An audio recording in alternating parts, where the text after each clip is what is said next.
Please super quick. We are back in another Yuri visual novel reading, except this time we are with a new person. If you would like to introduce yourself. Hi, I'm Lunari, your cozy mommy VTuber of death. And I am so looking forward to playing this visual novel. Thank you, thank you. And as I mentioned to Lunari earlier, there are depictions of self-harm in this game, so if you don't want to be part of the stream today, that's totally fine, that's valid. I know it's a rough subject for some people, so like if you need to step away or do something else, that's totally fine by me. I want everyone to feel comfortable. We did turn off the visual depictions of self-harm, and I do appreciate that it's in the game, but the text descriptions are still there for anyone still asking, so be aware. That could be if you can't do the text either, then be aware that that is still there. Hopefully they're not like too descriptive. Yeah, if it gets really descriptive, then like if we need to, then like by all means, like skip the text, whatever you feel comfortable with. Again, I want to make sure that everyone's all comfy here. Let me make sure that I'm streaming. I am not streaming the right game because hold on, I gotta stop streaming. Turn it back on. Give me a second. You're good. Wait, is it still a Titan Blood or did it switch to Dead by Daylight? Hold up. I was like, I'm not playing DBD. I'm playing the complete opposite. I mean, I'm pretty sure there is some ultimate game about Dead by Daylight. I'm not fighting it today. Okay. Yeah, I checked it. It's just Twitch being stinky. So it is now a Titan Blood, so I'll just edit it later. But yeah, let's go ahead and get started. And let's see what we got.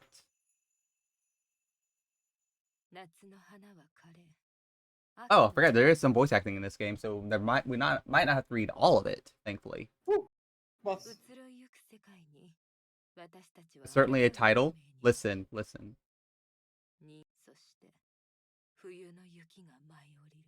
And if I ever need to turn it up for you, just let me know. Or chat, just in general, if you need to let me. Because I turned it down for myself, but I can turn it up for y'all.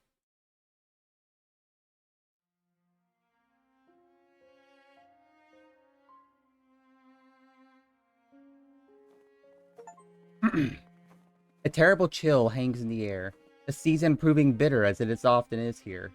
On this cold day, a great throng of students slowly shuffles through the piled snow of the university grounds. The day's lectures finally over.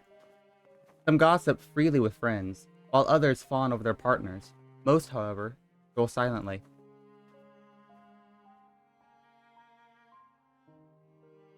Amidst this sea of people walks unremarkable student among many. It went without saying that I'd go to university. I was called smart, clever, intelligent. I quietly liked the praise and saw no reason to fight others' ambitions for me.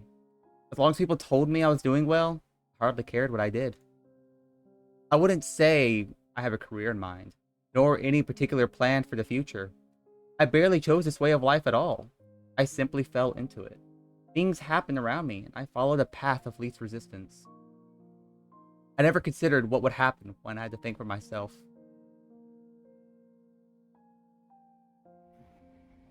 The train rattles and shakes as it trundles along the desolate city outskirts. The air inside stifling from the heaters. The seats always fill before I get on, so standing for the awkwardly long ride has become normal by now. Little else to do, I stare out the train doors. My thoughts soon turn inward, as they so often do in quiet moments. Not needing to study a day of high school has paradoxically made university all the worse.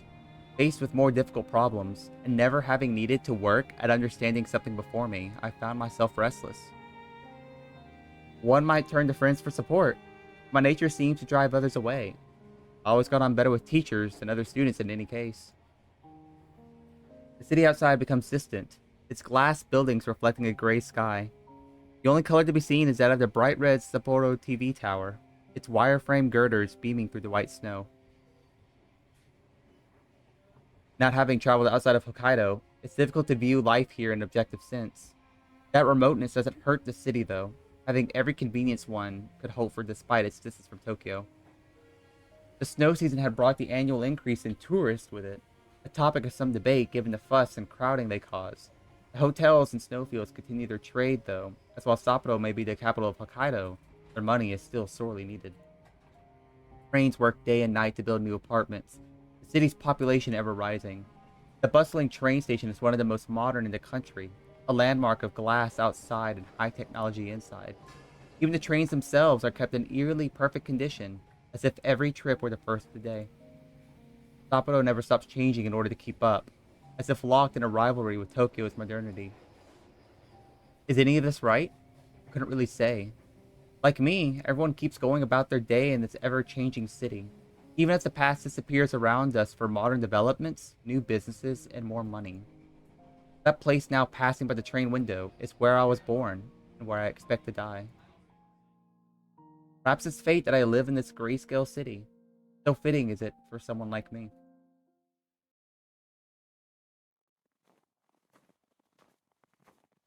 The walk from the station to my house is thankfully much shorter, though. The idea of selling it and getting an apartment closer to school is something I've considered more than once. Having passed a local cemetery on the way, I enter.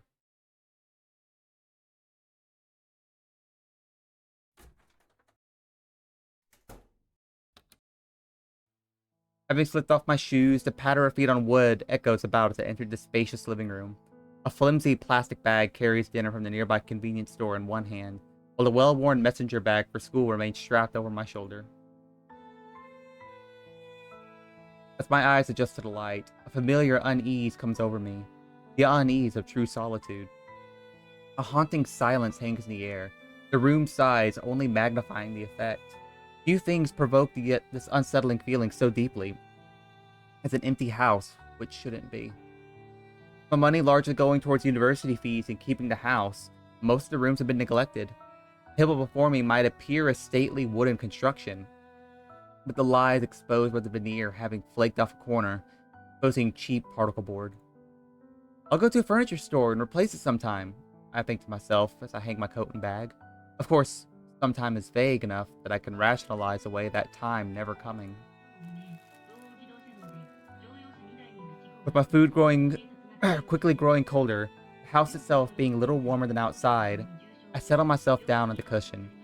The air soon fills with the studied excuse me, a monotonous voice of a television news presenter as I begin to eat.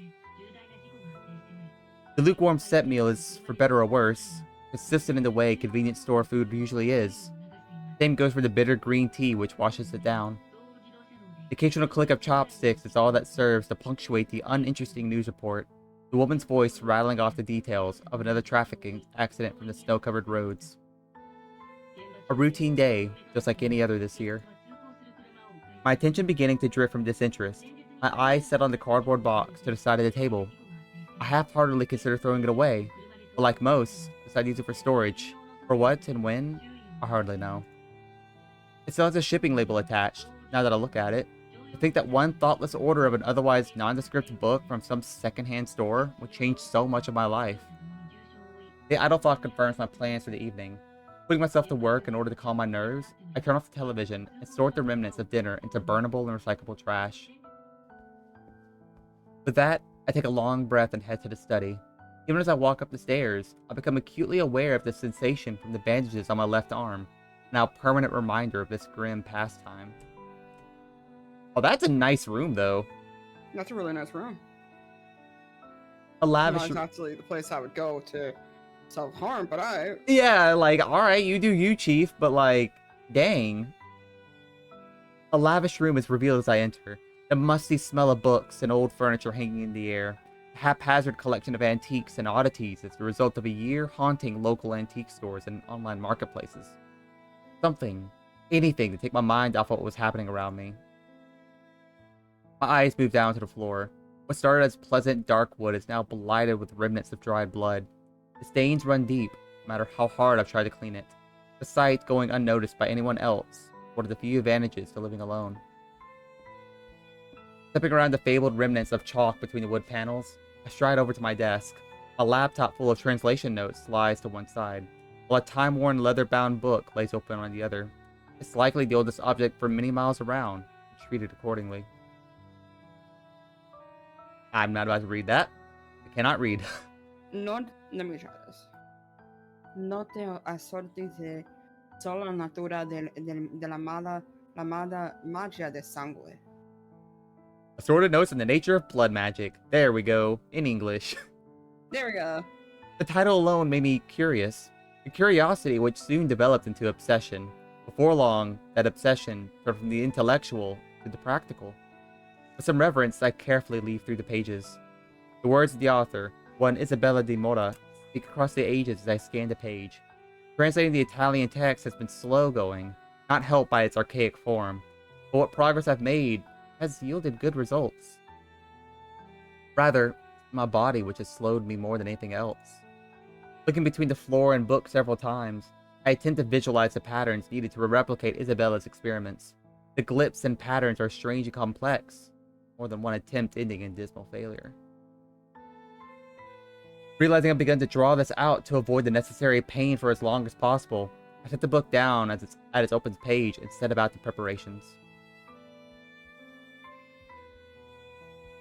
Picking a piece of chalk from the pile of seemingly unrelated items on my desk, I kneel down and begin to retrace the intricate plans detailed in the book's pages, every so often standing to consult the sketches I'm using as guides. There's an odd beauty to the intricate patterns slowly appearing on the floor. One concentric ring is followed by another, mysterious symbols and figures filling the spaces between them. Isabella's process of experimentation and discovery, the result of a great mind imprisoned by her family, has been fascinating to uncover page by page as my translation progressed. Trying to replicate her results would soon prove even more intriguing. Slowly but surely, the detailing comes to an end, and the last of the lines meet. Coming to my feet, I set the chalk back down and set about the more distasteful side of the process. Heart racing, I pull up my left sleeve to well above the elbow, revealing the blotchy cream-colored bandages stretching down a good portion of my arm. The strange feeling in keeping something hidden despite being surrounded by oblivious others. Little by little, I unravel the dressing, leaving enough at the top of my arm to avoid it falling. As the skin beneath is revealed, one dark red line after another blights the pale flesh around it. Some have already scarred, soreness and itching, reminding me of their presence. And again, at any point, if like you want me to just skip the text, just let me know, okay? Yeah, we're good for now. It does kill me though that normally you would do that for depression. She's just like, nope, I'm gonna do it so that I could summon a demon. Yeah, I'm summoning a demon slash I'm bored. Like, no, that's just not a good reason. Yeah, that's okay. I'm gonna be real. I'm gonna, and again, by all means, anytime that you want to have like a comment on something, comment, have fun with this. But like, this is such a like, oh yeah, just depictions of self-harm. And I'm like, oh, she's depressed. Like just reading from the context of the page, it's just like, no, she's just curious and bored. And I'm like, oh, that's not a good depict. I mean, there's never a good depiction of self-harm, but like this is kind of a weird way to do it. She's just different. I'm just different. I'm not like any other girls. I'm like, please don't. This. We know, girl. You're worse. Reaching to the desk, I take my knife in hand. The blade is nondescript by choice, brought along with random items I didn't need to avoid arousing suspicion. Bringing it to my arm, I hover above a spot below the last cut, in hopes of not interfering with its healing. My heart begins racing as the knife settles against the skin. The sound of my breathing is maddeningly loud as it reverberates around the room, becoming ragged. My knuckles whiten as I clutch the knife's cold metal handle in my shaking palm. I dearly hope this inhumane act against myself would become more natural, but even now my instincts scream at me to stop. Instinct isn't so easily snuffed out. I'll listen to it. Well, that's just me. As Just the me moon... talking. Maybe listen to it. As the moon's light glints off the coldly utilitarian blade, I press the tip of the knife to the side of my arm. In one practice motion, I overcome my body's pleading and force myself to slide the blade across. Pain laces through my body and mind, the gritting of my teeth, the only thing stopping my painful whimpers from escaping. The tool's job done, I throw it to the ground and clutch my arm tightly. Dark crimson fluid seeps from the open wound, soon flowing freely down my arm and over my hand. Crouching down, I put myself to work to pull what attention I can from the wound. Putting my hand out before me, I straighten my index and middle fingers as thick, warm blood begins to drip from them. Trying my best to minimize my nervous shaking, the chalk outlines soon turn red as I trace them out at a slow but steady pace. I have to take this carefully, I remind myself. My body can't afford to do this very, very often. For every attempt, meaning days of recovery, I'm already weak and the winter's efforts hardly help. As the last of the white chalk turns to a wine dark red, I stand once more and glance about. The moonlight reflects off the fresh blood, a slow trickle still dropping to the floor from my arm. A certain dissonance strikes me. Between the messy red spatters from strewn across the floor and the intricate Byzantine patterns they form, a panicked thought of this being some descent to madness briefly passes my mind. What madman, what crazed murderer could stand in such a spectacle and think themselves sane?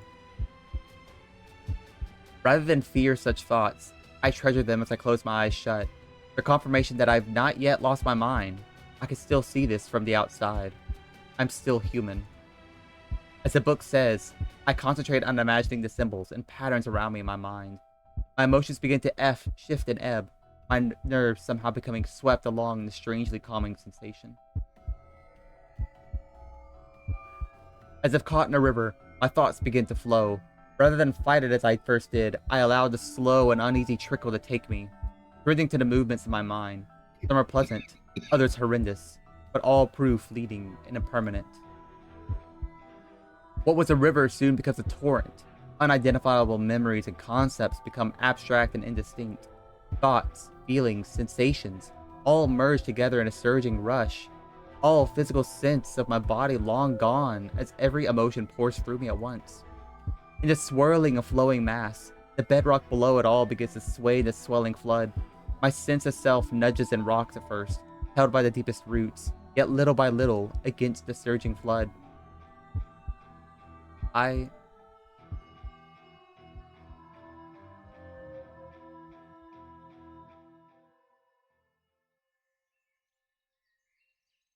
The soft grass gently pressed against my cheek, the dew of early morning contrasted to the sun's warmth. My eyes slowly open. My body feels too heavy to move. Far from being unexpected, now a familiar feeling. My mind too dull to do anything more. I silently watch the flowers before me gently sway in the breeze while birds squawk in the far distance. It's all so different, so warm. As if waking from a terribly long sleep, I really pick myself up and my senses slowly return. A cloudless blue sky hangs above, with the lush green of the unkempt forest surrounding me. Also idyllic. Here, there's no bright red tower piercing a sullen sky. The world which stretches out before me couldn't be farther from the hustle and bustle of the city I've left.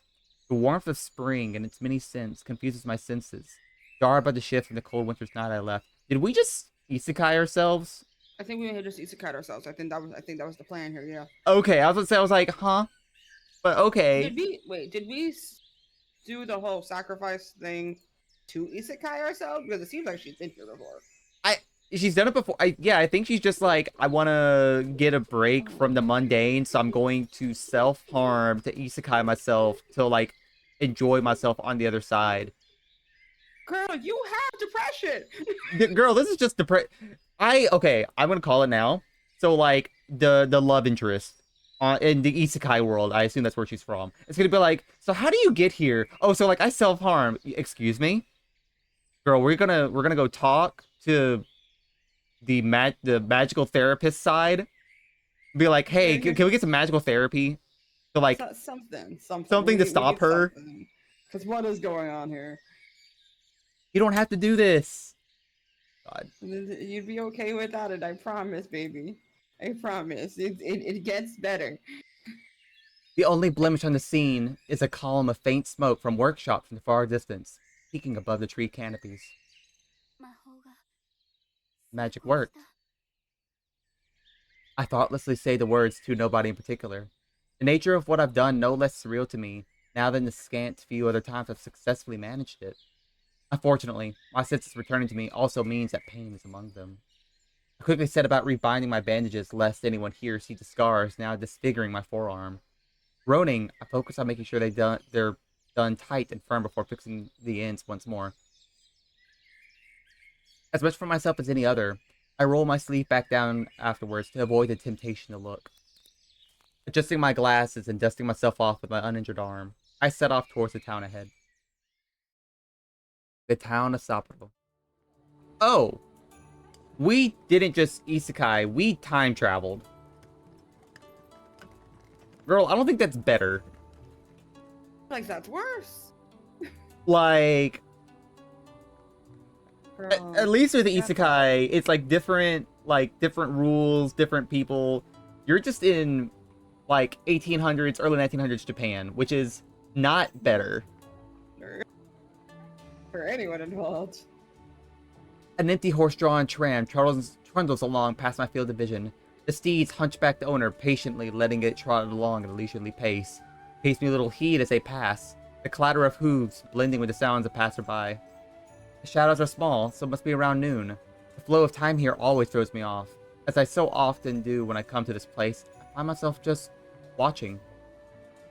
Strolling through as if in a daze, caught up in observing this strange and foreign world. Yet this foreign-feeling world is also strikingly familiar. For reasons unknown, the magic I've been attempting, transference, has reliably transported me here. When I should be in some other country, I instead arrive in the same location, but a century ago. So yeah, you're 100 years ago. That's not better. That means you're at least early 1900s Japan. She So- is supposed to be in another country, so she just keeps on keeps on shooting her shot and hoping that one day she'll end up where she's supposed to be. Yeah, You're gonna die. You're gonna die, bestie. you're gonna die. Also, if I'm remembering history correctly, so she's in Sapporo in Hokkaido in the early 1900s, which means, if I'm not mistaken, that's when the Russian-Japanese War was happening. When Russia and Hokkaido were constantly fighting each other. And let's be honest with ourselves here. We're talking about the same Japan who has not taught their students history in a minute. I That's don't think she knows. That's right. She's like, oh my god, it's so good and so happy. And I'm like, girl, you do not want to be here. That's when people are like, okay, little side bit about myself. I have grown up in the American South my whole life, and I'm still here. And it's frustrating to me that did you hear what happened a few weeks ago in Louisiana? No, I did not. What happened to Louisiana? Oh man. Oh boy, I'm prepared. Okay, so now. you know the Annabelle doll, right? I did hear about that. Yeah, to where she was on tour. Why were y'all? What was going on there? What was the plan there? I don't know what the plan was for taking Annabelle on tour. That was weird. I don't like, other than you realize this doll is cursed, right? Like, y'all are weird about traveling with this. Anyway, so it went to Louisiana, and while it was in Louisiana, a plantation burned down. And so, you know, Ain't that just the way? it's just a way. And, you know, I'm like, hell yeah, fuck plantations. I hate them. Amen. That's Because the truth, it's so weird to me that there is a population of people who are like, I want my wedding at a plantation, and it's just so pretty and antiquated. And I'm like, no, I don't want to be here. This is the most like uncomfortable feeling being on a plantation. Because you understand the history. yeah, People don't care. yeah, no, I have gone on field trips to them when I was younger. Oh god, that brought up a dark memory of me being in elementary school, and they had us experience the lives of slaves and had us pick cotton for like 30 minutes in like late spring deep south weather. And I was like, even as a kid, I was like, this is wrong. I don't like this. See, I'm from New York, and we have weird racism up here, but never in my life have I heard something like that around here. Yeah, and teachers are like, well, now you know how slaves feel. And I'm like, this is wrong. I don't know why you thought this was such a good idea, Teach, but I don't want to do this anymore. Why did you all think this was a vibe? Oh boy. But yeah, so anyway, yes, she probably doesn't know that, like, in the next couple of years or in the year that she's gonna be in, it's gonna be like, yeah, so like we're gonna be in a war with Russia, and it's gonna be horrible. Nobody tell her. Okay, back to the story. The strangely dressed newcomer soon lost her novelty to the people here, few giving me so much as a passing glance as they go about their day. Words can't express how glad I am for the attention fading. Also, yeah, you're wearing like modern day clothes in early 1900s Japan. I'm pretty sure there'd be more than like looks of "Are you okay?" I feel like someone would have like it would have been like, should we like call somebody? Yeah, because she's wearing, if I'm not mistaken, I think she's still wearing her school uniform. So Oh, like, then there would have definitely been some involvement of like guards at least. yeah, because like, sorry girl, you're wearing like a skirt, and it might be knee length, but that's still like, nah, No, they ain't gonna like it. You're getting beheaded. You're not making it back. Perhaps I should be glad it's the Meiji era. My modern clothing would be just another strange dress to them. Some of those walking before me mix Japanese and Western fashion styles, even now to varying degrees of success. I mean, maybe. I don't know. Maybe, I don't know. Maybe I'm, that's just a weeb in me speaking, but I'm just like, I feel like this is still wrong. I feel like I don't remember the Meiji era that well. I think in the Meiji era, she may have gotten away with it, but like only barely. Only barely. It's just because the Meiji era was just like where, again, Western influences were like coming in more often than not. So like, I guess, but it's still like very iffy, especially with women's skirts. Like women's like men's clothing changed, fine, but women's clothing, I'd still feel like it'd be more modest, but I'm not entirely sure. A couple of children run by, happily chasing one another along the street. It all feels so different to the grayscale photos and dry documentaries about the Meiji era, or about history at all. People here feel alive and varied, from the dour to the cheerful. Think that's Kimetsu no Yaiba? They are alive, you know. Yeah. The Western clothes. I was just reading someone explaining that it's around the time of Demon Slayer, so Western style clothes would have definitely been around. Okay. Okay, fair enough. Sure. But still. My idle stroll comes to an end as I reach my usual destination. Outside the kabuki venue stands the brightest person here, happily seeing off someone she'd been chatting to before noticing my arrival. Do we have a visitor? We have a visitor. Oh. Welcome back, Miss Asakawa.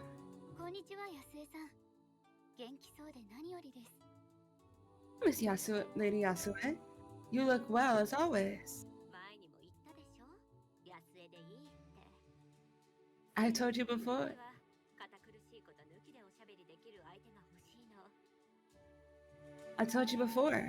Yasue is perfectly fine. I'm glad to drop the formalities around at least one person.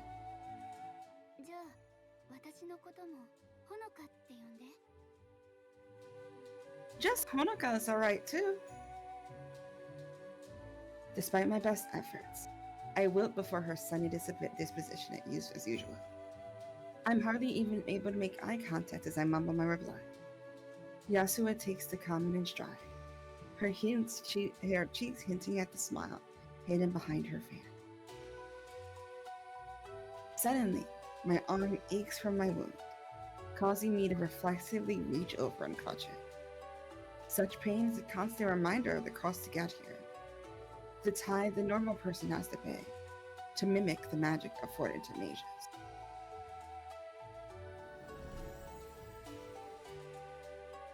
True mages, such as Yasue.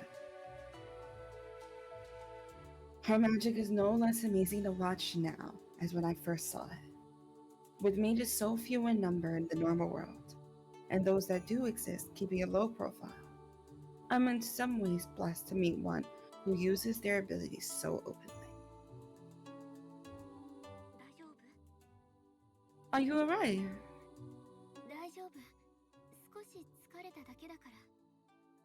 I'm fine, just tired.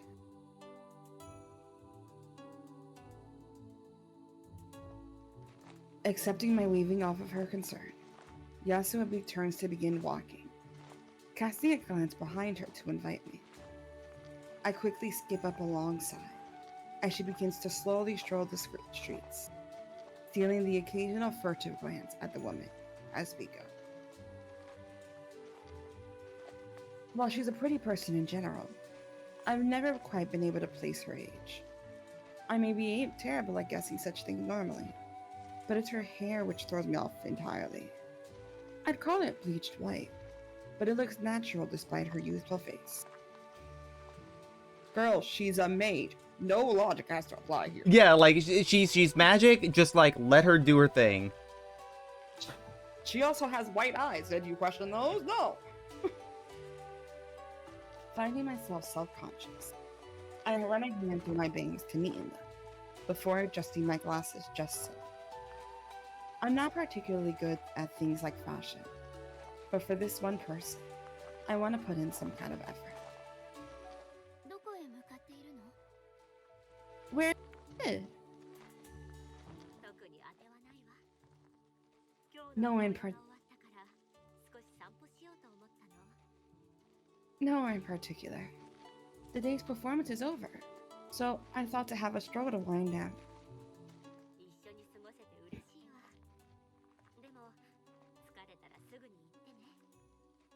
While I appreciate...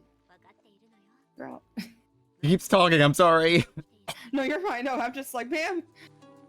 While I appreciate the company, do tell me if you tire. I'm well aware you try to hide it, but I have noticed the toll these adventures take on you. Girl, I'm bleeding out. Like, I need help. And she could provide help. She could heal us. Why hasn't she? She could heal us as well as be like, hey, so like, the way I get here is by hurting myself. Okay, cool. I know a way to fix that. We're not going to do that anymore. Maybe if you want, you can just stay here. Like, we don't have to do this every time. She does her best to make the remarks as gently as possible. But her point is made. I've been hoping she wasn't troubled over such things. But it's hardly the first time she's seen right through me.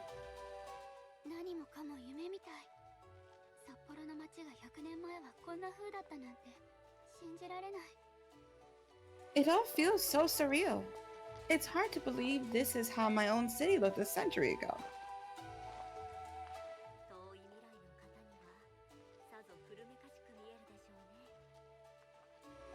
I'm sure we must all look rather quaint to someone so far in the future.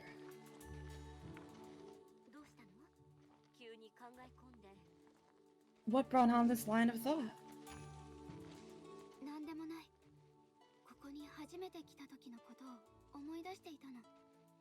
Just thinking back to when I first arrived here.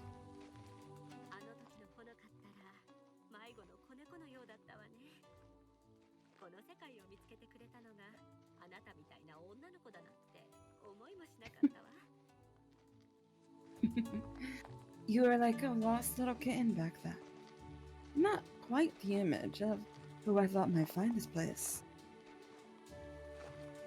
Yasua punctuates her observation with a churlish laugh, raising my spirits.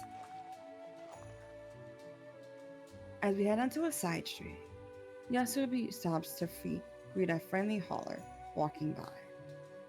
The man begins to happily chat as he adjusts the yoke across his broad shoulders, sacks of goods tied to either end. Not wanting to intrude, I let my thoughts drift off back once again. I stumbled about in the crypts of terror for some time, wandering into the town and knowing nothing of where I was or how to escape. Nearly frozen in fright, I slinked along the side of the streets. Onlookers were struck by the bizarre clothing I wore. So they do think it's bizarre. Yeah. So then why is she still alive? I guess because, like, she's associating with the mage. But at the same time, just be like, how... I want to know, like, the first, like, interaction. Be like, hey, so I'm not from here. I am from a different time period. Oh, that's cool. Like... I mean, I feel like the mage would just kind of roll with it. Like, it'd be like, oh, I'm not from this place. I'm actually from a place, like, 100 years in the future. And I can be the mage, seeing the mage be like, yeah, I'll adopt that into my understanding of the world. Why not?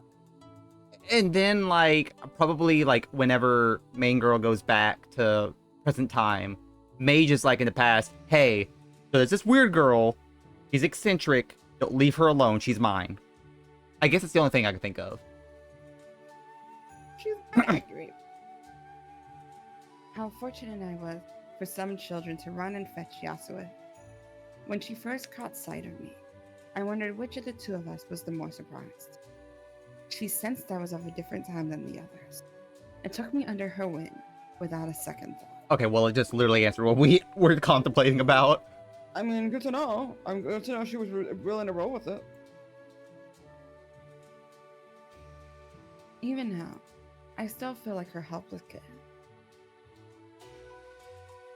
She doesn't know the scene in my world which led to that first journey, though. I wonder if she thinks differently of me for it. As the hauler shuffles off and we start walking once more, Yasua speaks up. Few of our conversations are started by me, though she seems unperturbed by this.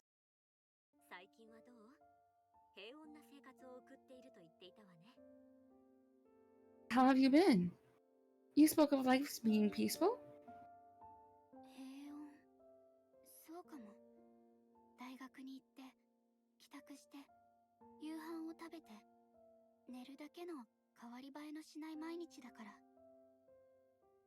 Well, I suppose so. Things are largely the same as ever. I go to school, come home, eat dinner, and sleep.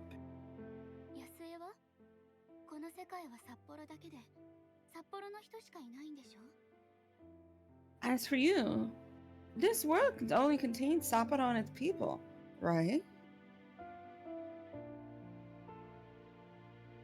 Yasua nods solemnly.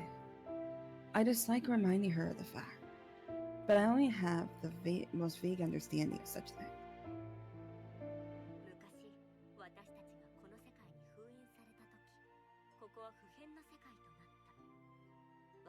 What?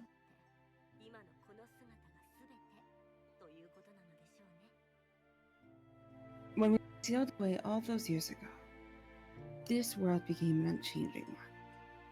That's all it'll ever be for us, I suppose.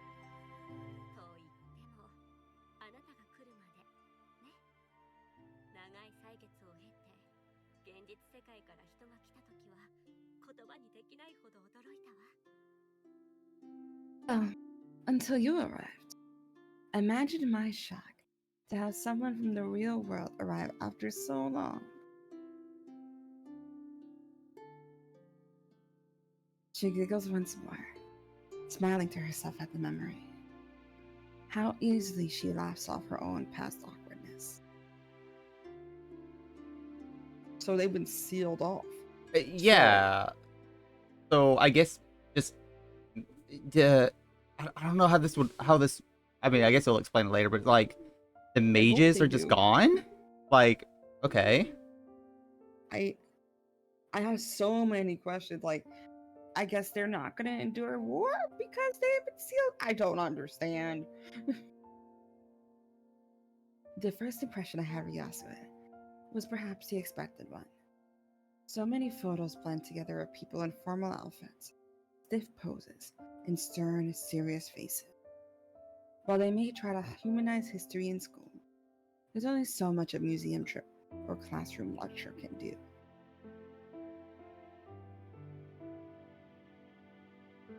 My preconceptions would be dispelled in moments.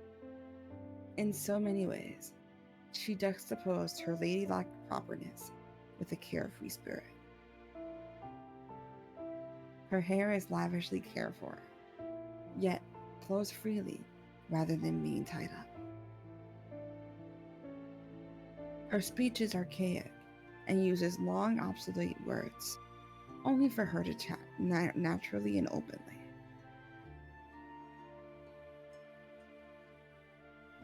She dresses traditionally, yet gestures widely and wears her emotions on her sleeve.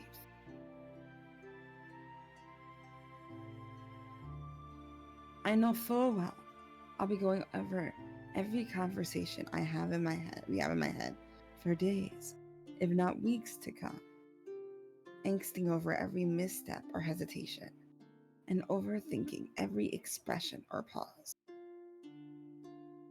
Yet, Yasue will do no such thing. Everything flows off of her. It's graceful in a manner, albeit not quite the way I expected the word to be used for someone of an era barely past samurai and daimyo. がっかりさせたらごめん。でも、私にできるなら、あなたをこの世界から助け出したいの。Sorry if I'm a disappointment. If I could save you from this world, I would. あなたは偉大な魔術師ではないでしょうけれど、知り合えて本当に嬉しいと思っているの。この世界に初めて来たのが、むしろほのかのような人でよかったわ。Grand Mage. But I'm glad to have met you. Perhaps it's for the better that the first to come here would be someone like you.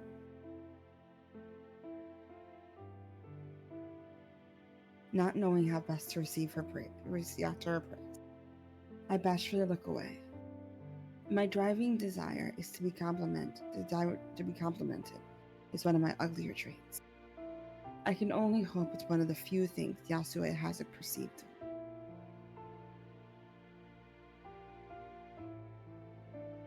I soon realize I've been rubbing my arm out of anxiety. For all her praise, I still feel as if I'm telling a lie by omission. How would a mage react to finding the one before them is some regular person mimicking their abilities through such methods? 一つ聞いてもいいかしら。答えたくなければ無理にとは言わないわ。 May I ask you a question on that topic? Feel free not to answer if you prefer. ええ。 Go ahead. ほのかはおいくつかしら。あれほどの術を使う魔術師にしては、ずいぶんお若そう。 Oh, Uh-oh. she's about to find out our secret. Oh no. How old are you? I must admit, you seem young for a mage of this skill. I feel like we should just tell her. Be like, hey, so I cheat. I use blood magic. You use what? I feel like she'd be like, oh, interesting. There are Good different ways to choice. do this. That's a choice. The jump in topic forces me to think over the answer for a moment. I can't will myself to tell the truth, when she gives such a convenient excuse not to. 少し前に20歳になったばかりかな。 You think? Girl, please. That's a terrible. It's fine. I turned 20 a few weeks ago, I think. ということはまだ。 So you haven't. She trails off before finishing her sentence, her expression concerned. I'm at a loss for words, only growing worse as the spark of realization brightens her face. 安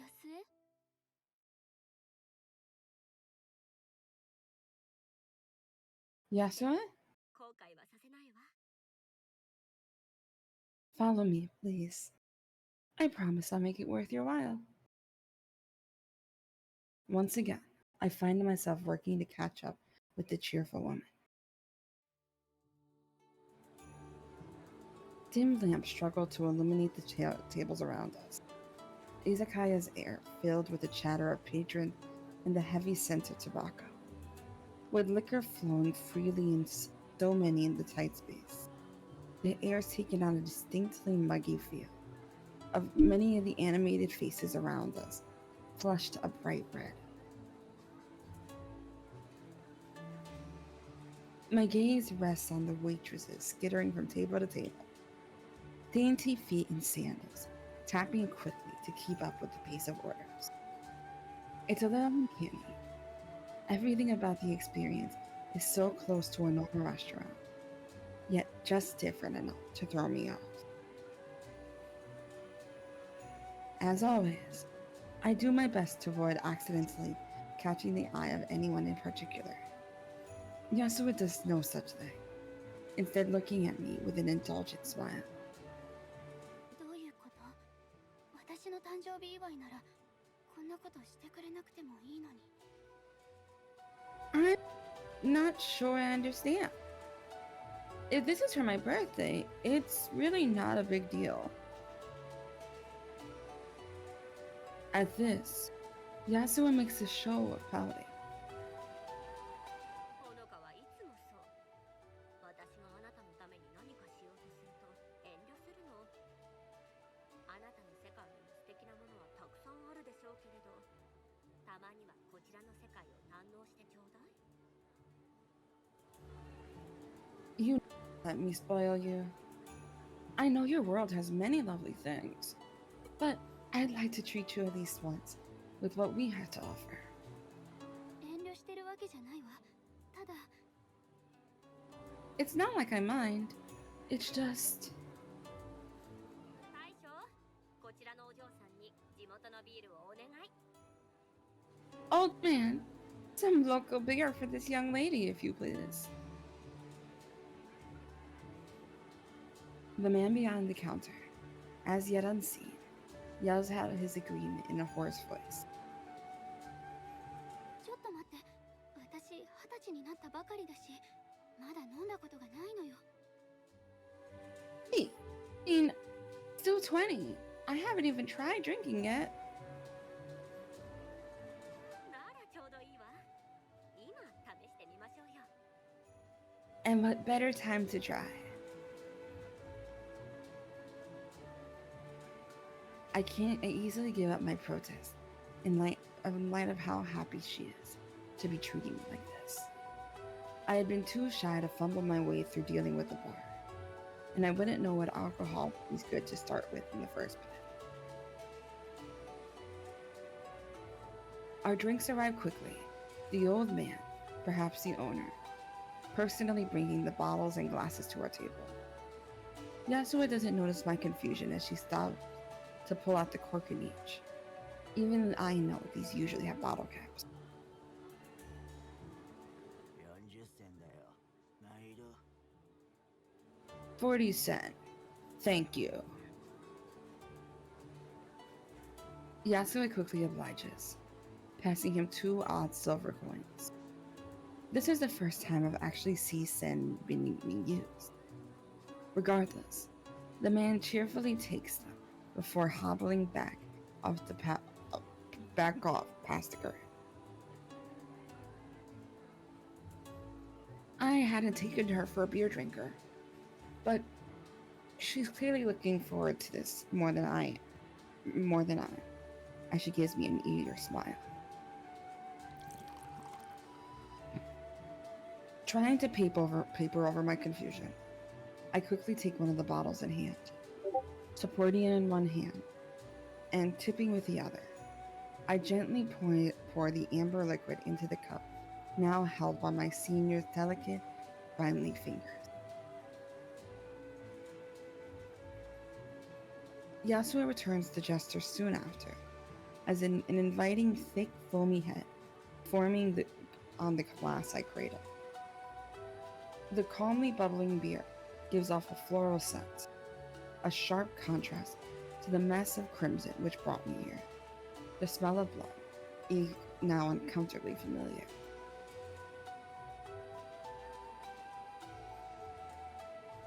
I peer over my drink to Yasuo, her gaze patiently gauging my reaction.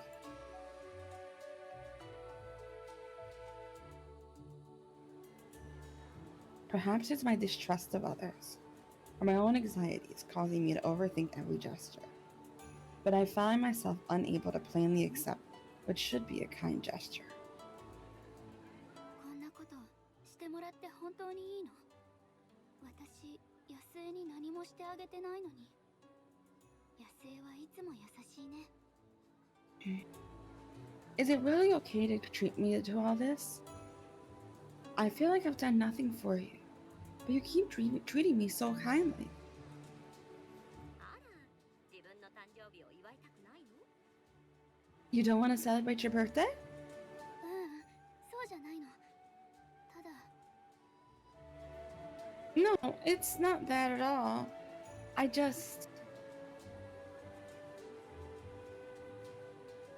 had expected Yasue to defend herself. Instead, she stares at me intently, as if examining an interesting specimen before her.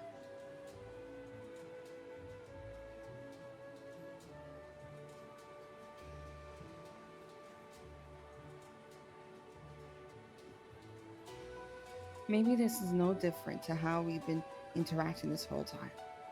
Another of her elaborate plays, but this time without a script to hand.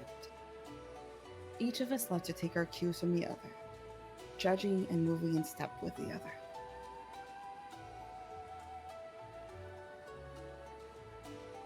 As a particularly rowdy patron gives a boisterous laugh beyond us, Yasue smiles and closes her eyes in defeat. ごめんなさい。押し付けがましかったかもしれないわね。 Perhaps I've been coming on too strong. I apologize. 新しい方が来るなんて本当に久しぶりで。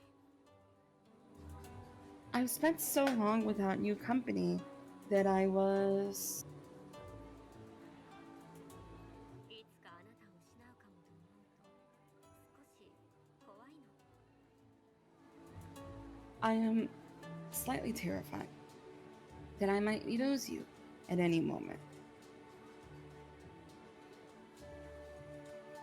Of course she'd be scared. She's been sealed away for so long. Everyone here has been.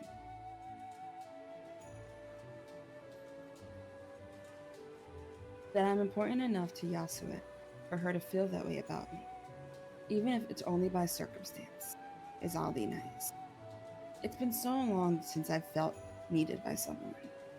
The least I can do is appreciate her generosity. 約束する。これからもできるだけここに来る。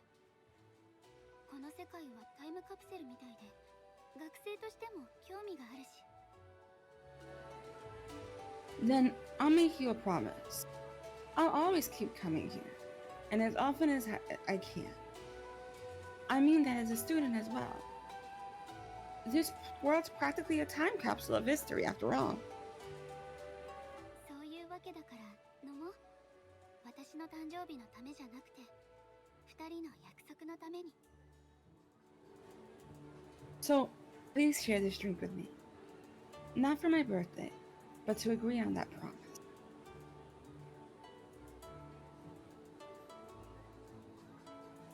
Her smile set off of an answer. Excuse me. The pent-up tension inside in my body releasing. An odd sense of purpose sparks inside me. The first I've perhaps felt in my life.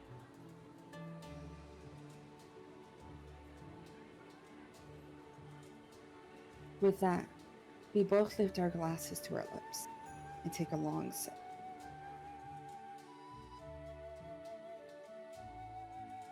In the end, I only had a few sips of the bitter stuff. Thankfully, Yasue was only too happy to oblige in drinking both our bottles, and a couple more besides. It seems the taste of alcohol will take some getting used to.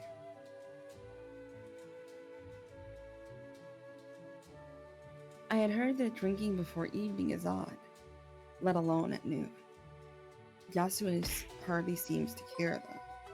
Her face now flushed and gestures decidedly more animated.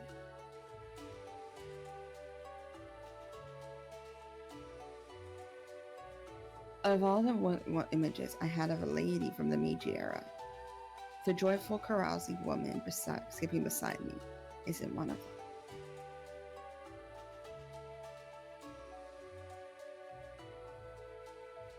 As she gives me a slightly uneven smile, I offer a polite bow. ありがとう、安江。今日は楽しかった。 You, Yasue. Today's been fun. あんまり飲めなくてごめん。もっと慣れなきゃね。 Sorry for not having more. Drinking will take some building up to. 今度飲みたくなったらまた付き合ってよ。if I could muster up the courage to have another. 喜んでご商売に預かりましょう。 I'd be delighted to join you, if you do.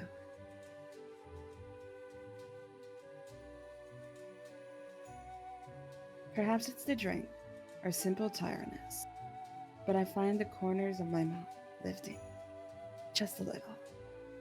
Give me a second real quick. Mhm.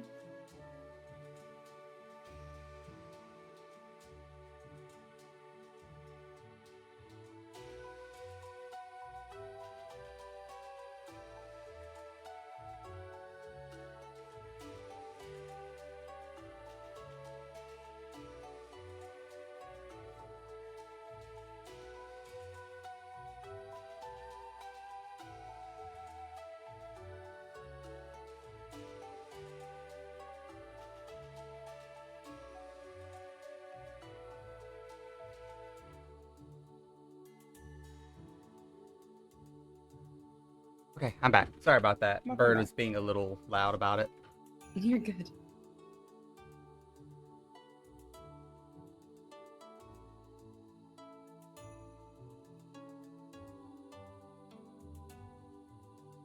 I wonder if the stupor will last in the real world, now that I think about it. The passing thought only reminds me of the greater lie. Perhaps it's genuine honesty after hearing her own, or the drink making me less inhibited. But I want to tell her the truth. 安江、伝えたいことがあるの。私があなたをこの世界から出してあげられない理由は、方法がわからないんじゃない。Yasue, there's something I want to tell you. The reason I can't help you escape isn't just that I don't know how. It's 魔術師じゃないからよ。あなたと違って私は普通の人間なの。 I'm not a mage, Yasue. Not like you. I'm just another person. でも、ならどうやってこの世界に？ If that's the case, how did you... Oh. Uh-oh. Ox. Oh, ox. I glance about at the people going about their day around us. Yasuo senses my want for privacy. こちらへ。 Come, follow me.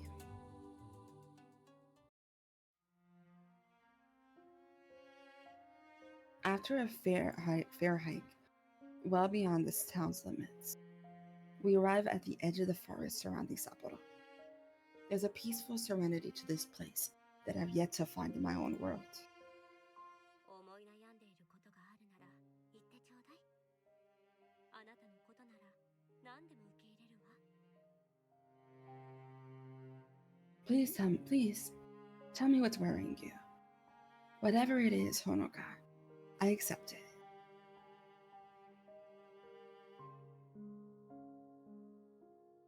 The fact that she cares should make me feel happy. But it stings my heart so. She doesn't know. She couldn't know.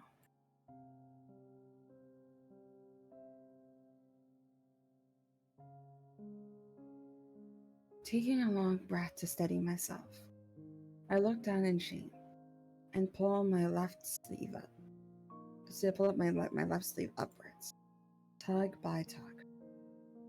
I'll let you finish out this scene and then I'll go from here. Here you go.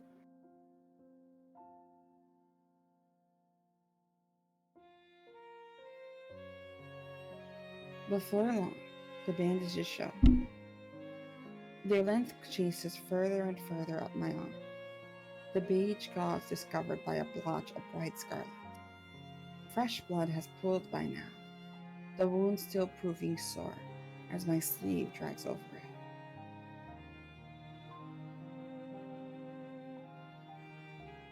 As I dare to look up at Yasue, the woman wears a mournful expression. It's striking compared to her gentle demeanor. あなた、自分に一体何をしたの？ What have you done to yourself? 実は私にもどうなっているのかわからない。ずっと昔に誰かが書いた本に、普通の人間が後天的に習得した魔法の力を呼び起こす方法が書かれていたの。I'm not that sure of how it all works, to be honest. I found a book which someone wrote a long time ago about how a normal person could summon magic, like a magic does by sapphic second nature. 仕組みはよくわからないけど、その本の通りにやると、この世界に来られるようになったの。でも、それを発動させるには血が必要で、その本はイタリア語で書かれていて、血の魔法っていうみたい。Somehow, I'm not sure of the mechanics, but it lets me do things like this. But it needs my blood to work. They called it blood magic. In Italian, anyway.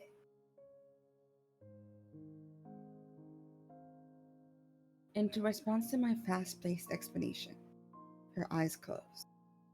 I can see the gears turning inside. The connection between my general frailty and rapid exhaustion when visiting, now plain. ほのか。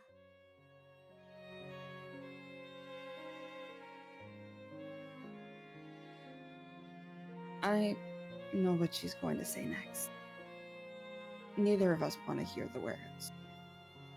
別に死ぬわけじゃないから、そりゃ体に負担はかかってるけど、これくらい。 It's not as if I'm dying or anything. It's hard on my body, I can admit that. But for this, お願い、もう来るななんて言わないで。安江にもっと会いたいの。 Yasue, I want to keep seeing you. She thinks for some time before giving a heartbreaking smile of defeat. 来させないなんてことはできない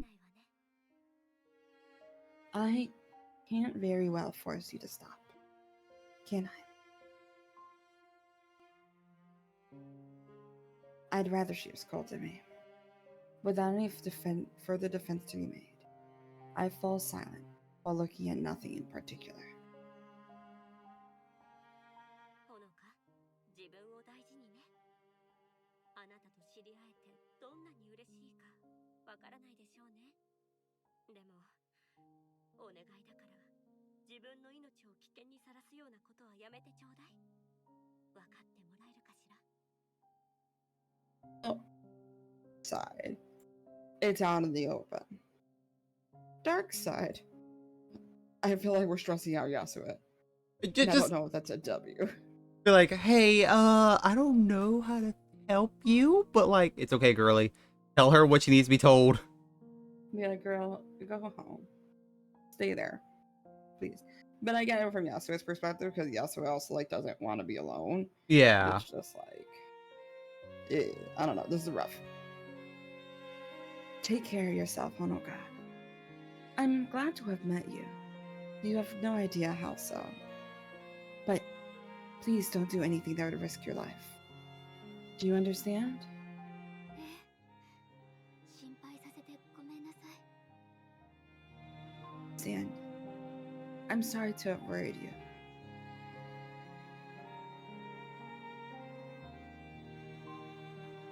As I scuff my feet on the grass in angst, I notice Yasue's shadow moving nearer. By the time I look back up, my body freezes at how close she's come. Without a word, she reaches out those long, dainty fingers and grasps the corners of my glasses, subtly evening their position on my face. With that, Yasuo steps back and smiles simply. そういうのはね、私たち年長者がすることなのよ、おバカさん。 What we elders are meant to do, silly. Her point made, Yasuo's smile slowly wears off. The time to say goodbye draws near. When the next visit will be is difficult to say, but the fact that it will come is certain.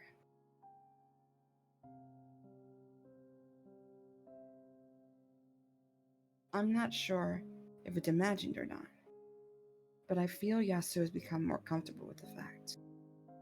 Understandable for a mage seeing their first visitor in 100 years. ほのか、お大事に。 Take care, Honoka.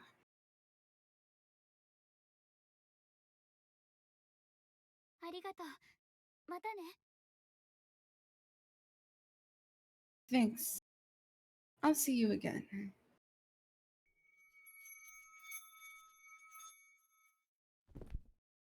I'll go from here. My head presses to the hard wood beneath, its hard, cold surface rousing me.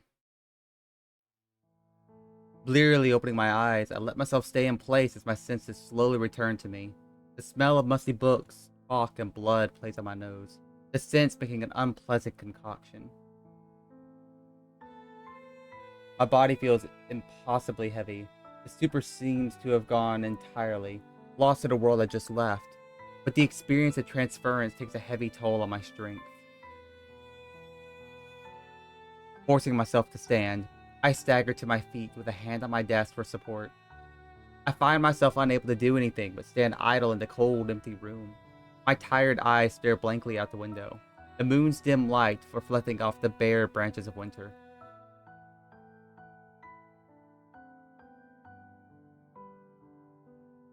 Silence hangs in the air, moonlight illuminating motes of dust floating in the evening's darkness. My head feels empty. No matter how hard I try to form so much as a fleeting thought, simple exhaustion, I tell myself. With little desire to do anything else, I begin to walk to the bathroom before settling in for the night. The floor still bears the scars of my work, the book which started it all laying open amid a disorganized desk. So, what's to stop her from, like, going to, like, historical records or a museum to just find out if this person existed? Make sure she's not going crazy? I guess the thing would be that, like, you don't know, even if the historical records are true. That's fair. Which would be a problem, because remember that they've been sealed off. So there's no knowing if they've just been erased from history, too. Yeah. I have a different concern, though. Uh-huh. If something was to ever happen, and the police were at her home, they would assume she was a murderer. True. They'd be like, so, ma'am, what's all the blood about? And I don't know if there's a good explanation for that. Yeah. I feel like there's not.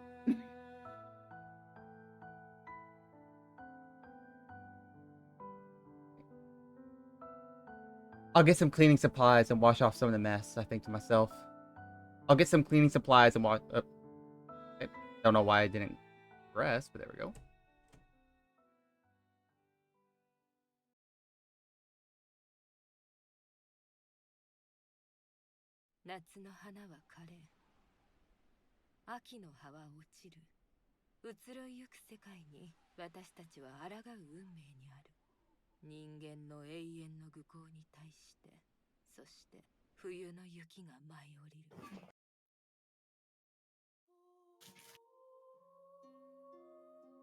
Oh, we're just getting the title card now. Okay. I mean, it's a pretty title card, so I'm not complaining. So far, I don't hate the story. It's just a matter of, at least, like, we didn't have, like, a, you know, scene, like, halfway through the game reveal of, by the way, I've been committing self-harm to come see you all this time. Like, yeah, I'm kind of glad they just dropped it off in the beginning. Just confronted at the beginning and be like, Yo, girly, we're gonna get you some help. Like, it's not great. もう来るななんて言わないで。安江にもっと会いたいの。 Like traditionally, 初めて来たのが like むしろほのかのような Yuri stories 私はいつも tends どんなに些 towards 細なことでも the tragic. 世の中を正したいって思ってる。 So this makes sense.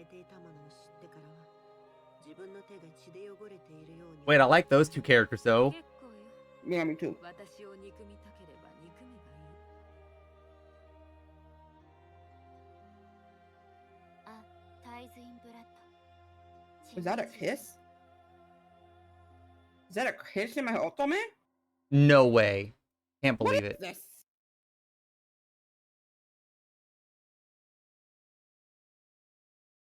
Free-spirited librarian.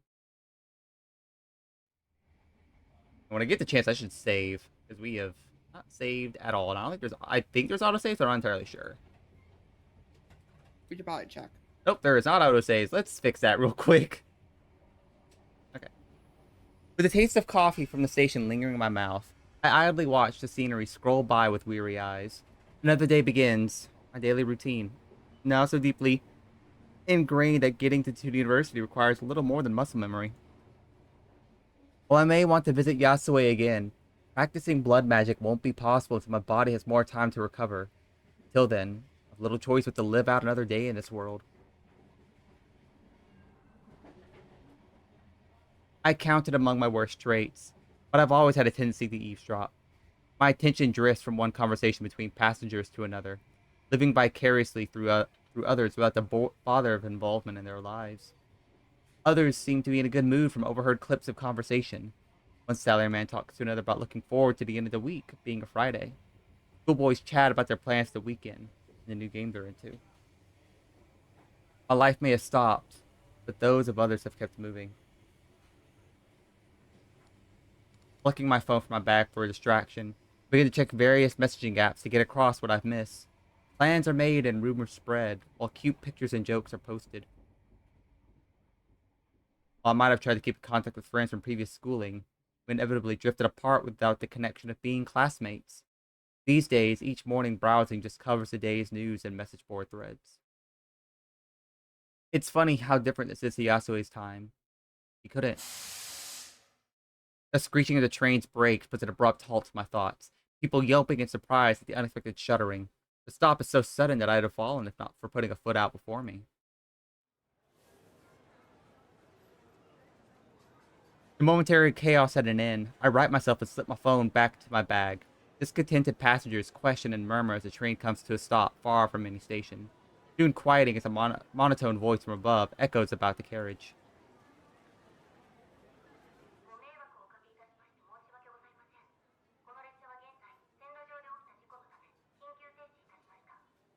We apologize for the inconvenience. This train is currently stopped due to an accident on the line. The short, almost curt message only causes more consternation among the passengers.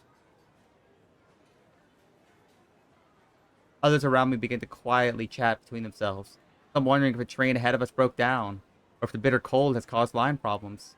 Some wonder aloud if someone's died, the scandalous excitement to their whispers barely hidden. Seconds turn to minutes, the train showing no signs of moving from some time yet. The more impatient passengers pace about the aisle, though most settle into reading books or phones.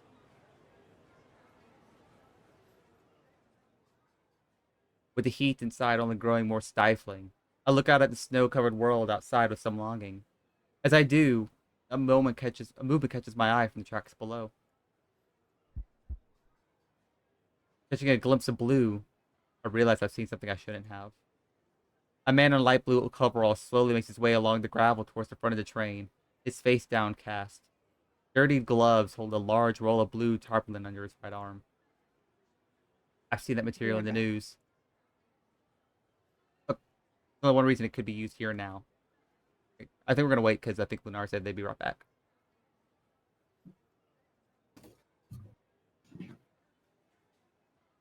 Alright, while we are waiting, let me say thank you to ViviBit, Mukasa GB, and Goblin Grotto for joining the cafe. Thank you guys so much.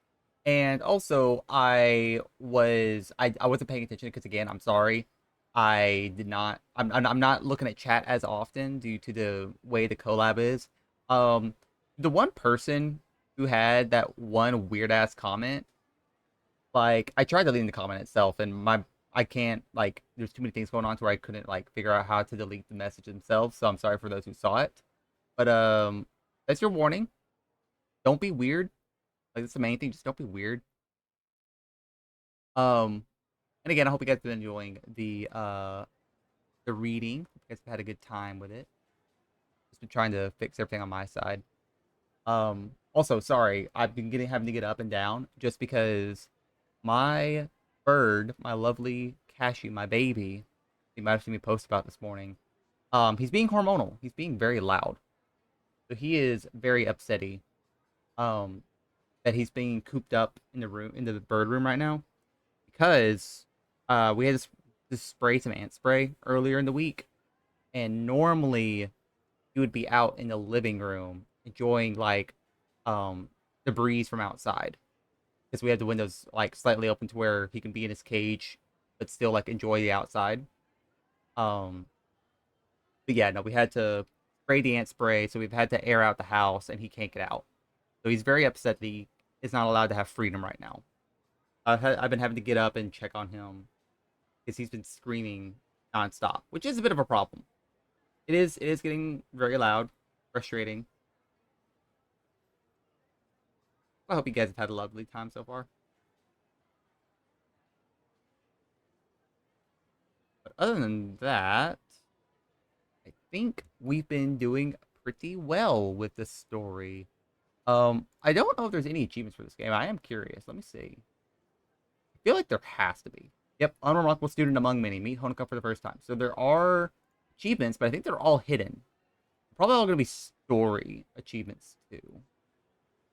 So it's not horrible. But again, let me say thank you to Studio Alon for giving us a key to this game. I'm having a lovely time with it. Oh, actually, I forgot. We have a limit to how much we can play. Hold up. I gotta look. I forgot. They said I could only play so much of this game. There it is. How long? How long can we play?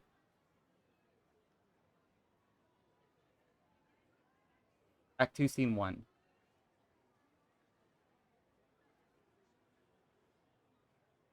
Act 2, Scene 1. Where are we? Let me save the game real quick. Doesn't tell me what this is, but I'm gonna go back to the title screen just to make sure.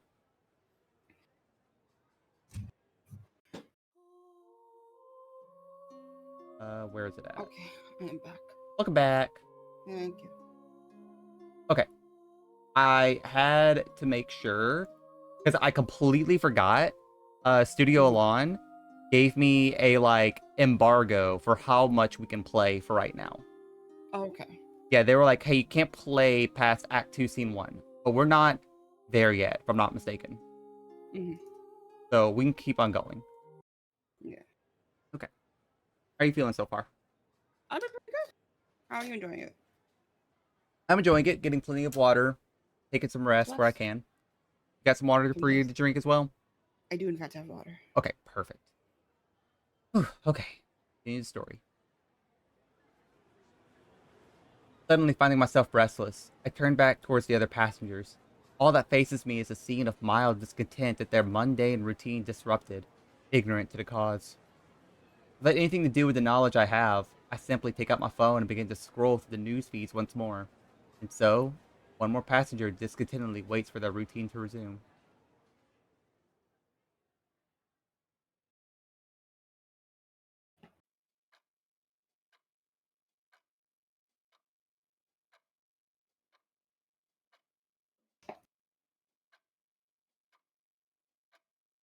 The day slowly draws to an end. My last daylight hours spent in the university library, as they often are. The desk where the elderly librarian once sat lies empty, her shawl left draped over the chair's back as a small, perhaps unattended tribute. Ever since she retired, school has struggled to hire another. The two of us had shared a silent agreement. I often remain in the library long past closing time, allowing to study while providing quiet company to the old lady as she worked to close up for the day. I enjoyed our quiet coexistence, free from expectations of more. A book sliding to place on a shelf ahead roused me from some reverie, the new librarian busily working away. One Shino Kukichi, according to the email which introduced the newest member of staff. Only hired in the last month, a stark difference from her elder in so many ways, not the least of which being her age. If I had to guess, she'd be in her early 20s at most. At least one thing is alike between them. She, too, lets me stay well into the evenings. Perhaps the old librarian passed a note to her. I'm thankful ill. In any case, I hate being an imposition, but the school provides a far better environment for studying, given the solitude and loneliness of my faraway home.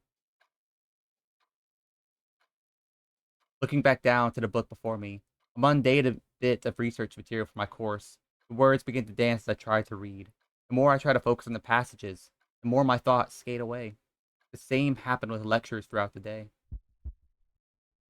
One shudder or another in those last moments before the train stopped was what a human's life ending feels like. In that instant, their wanderings in this world ended. Yet I have no other to tell.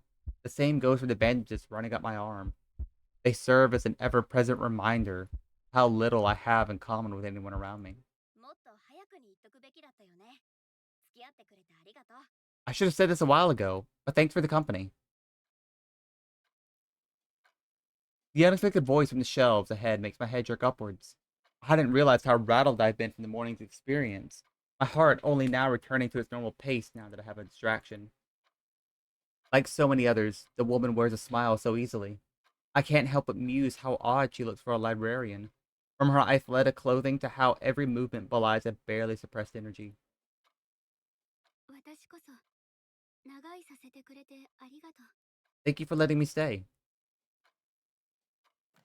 Evidently bored of her menial work and shelving books, Kino takes my reply as an invitation to have a proper conversation. Setting down the book in her hand, she comes over and spins a chair about, sitting herself sideways in a rather inelegant way.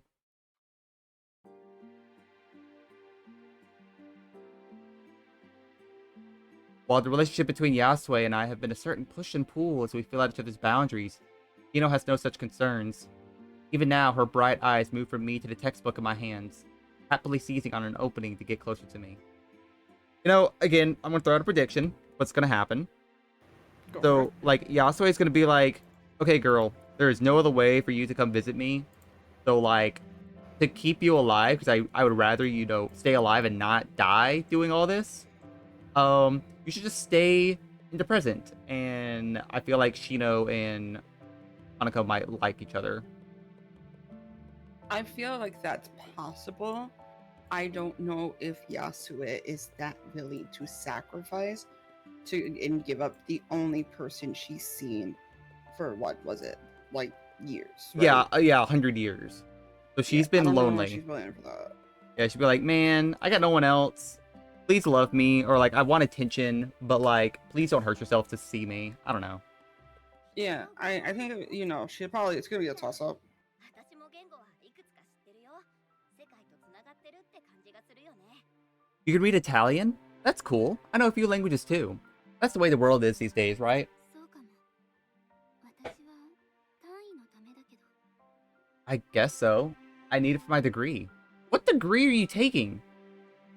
Demonology. I'm assuming she has a degree in blood magic. Okay, obviously.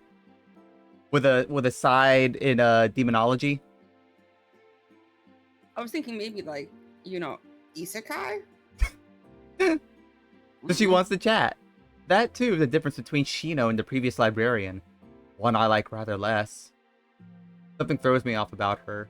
All the more so now that we're close. I can't quite put my finger on it though.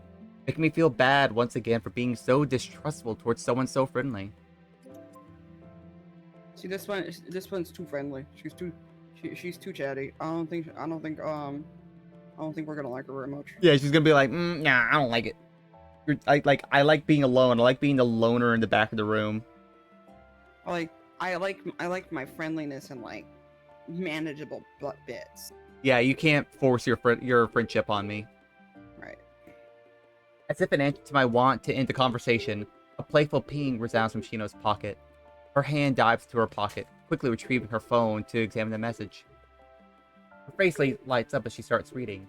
The woman looks like a child given a new toy. She begins scrolling something or another with her full attention.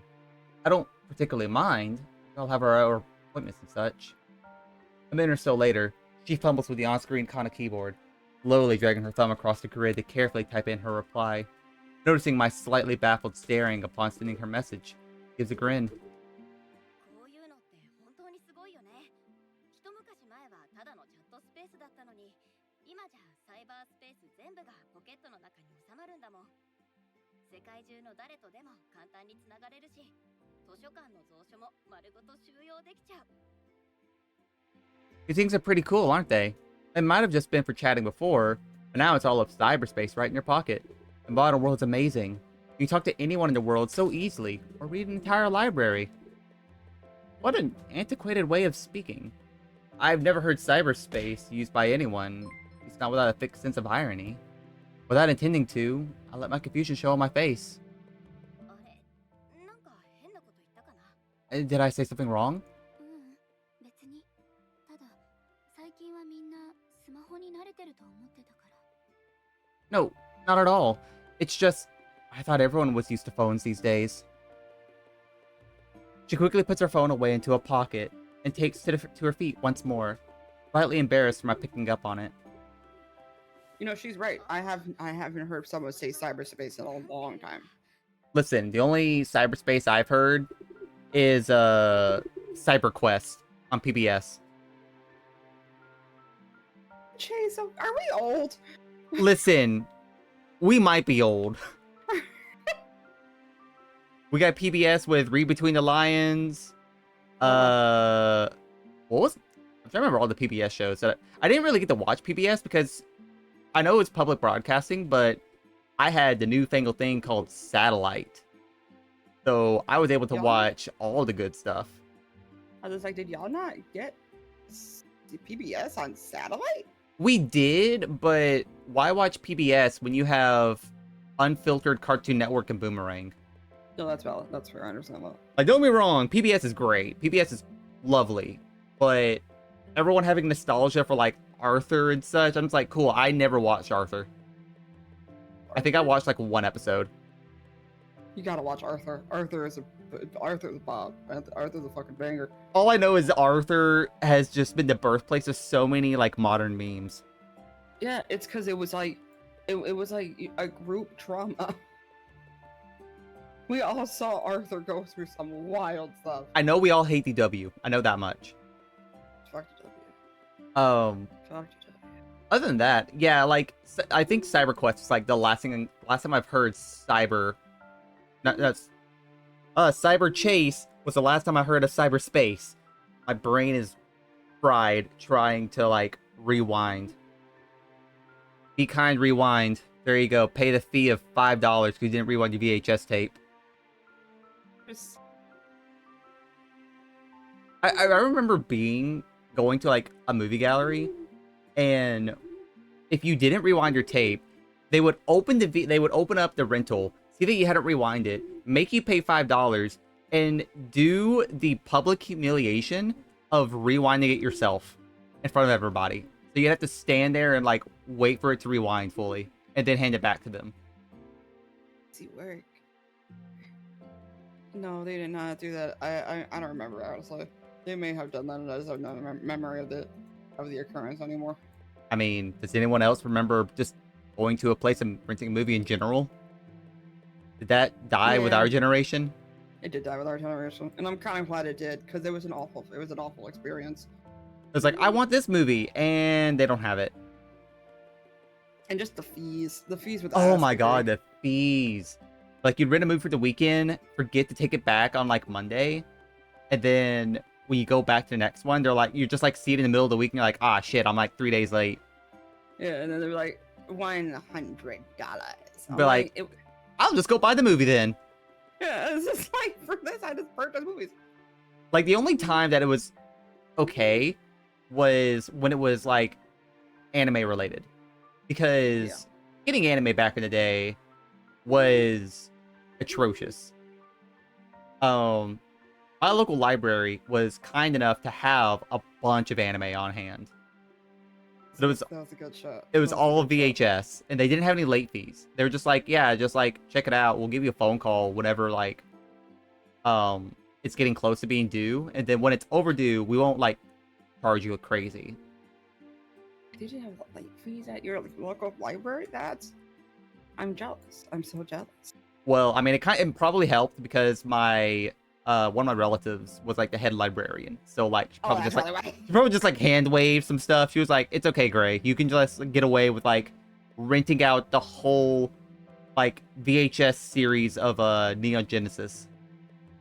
Which I was too young to watch that. I saw that and I was like, "Oh, cool, robots." My 10-year-old self was not ready for the trauma. No. I mean, my adult self wasn't ready for the trauma, but here we are. Listen, I tried introducing Ava to my college roommate when I first met him. And I was like, hey, you should watch this one anime. It's really cool. And he's like, okay, cool. What's a scene that you recommend? Because he wanted to like watch a scene to get into it. And I was like, there are no good scenes without context that are good. So I slightly traumatized him. Recommend. Yeah, that sounds like you're at the average Evangelion experience. Yeah.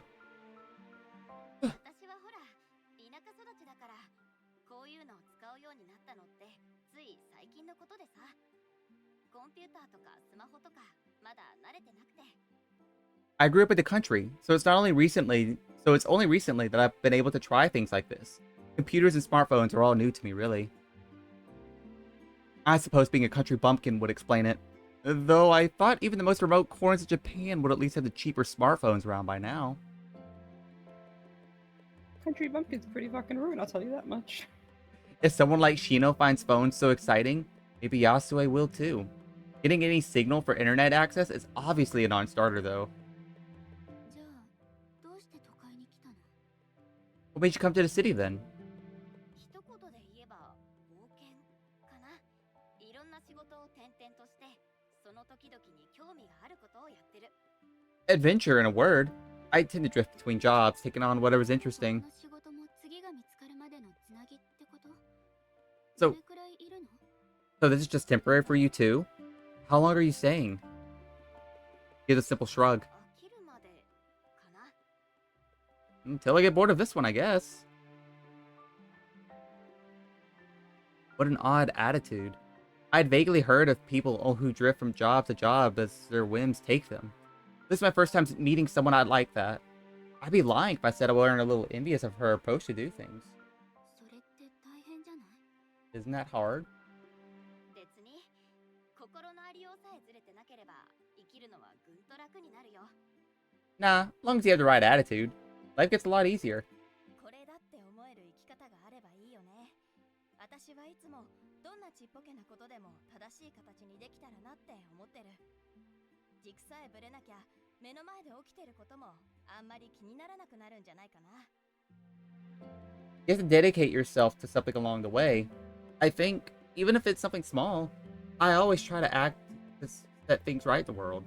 If I can keep myself thinking that it's going on at any time, it's not a big deal. Her words are said with such innocent naivety that I'm thrown off by the strange woman before me. It's not that I disbelieve that I drive to accomplish something is good, but more that it's hard to believe someone when they so earnestly cling to it. Practically anything I've gotten myself into of late would be problematic to actively discuss with someone else, leaving me with nothing to continue the conversation. Thus, the distance between myself and the others grows that little bit more. It doesn't say the carefree librarian is wrong, though. If there's any cause, any single thing I can believe in, it's freeing Yasue from that sealed world. She of all people doesn't deserve that fate, and I alone have that knowledge to even find her. Prompted by the thought of Yasue, my mind soon begins wandering of its own accord. If Shino wants to talk, I might as well try to get something useful out of her. 魔術師のこと何か知ってる I was wondering, do you know anything about mages? She know anything about mages? What do you, girl? I just know. It's fine. That's quite to change the topic. ついこの前医者をやってる魔術師の記事を読んだの。それでちょっと気になって。 I saw a news article about a mage who works as a doctor a few days ago. It just made me curious. That's not entirely a lie. The odd news article or documentary about mages catches my eye these days, now that I know one. Chino shifts about, discomforted by the subject. Disney tries to paper over her reaction upon realizing I've noticed. 気になる存在ではあるよね。珍しいから実際に魔術を使っているところなんてなかなかお目にかかれないし。 They're an interesting lot, aren't they?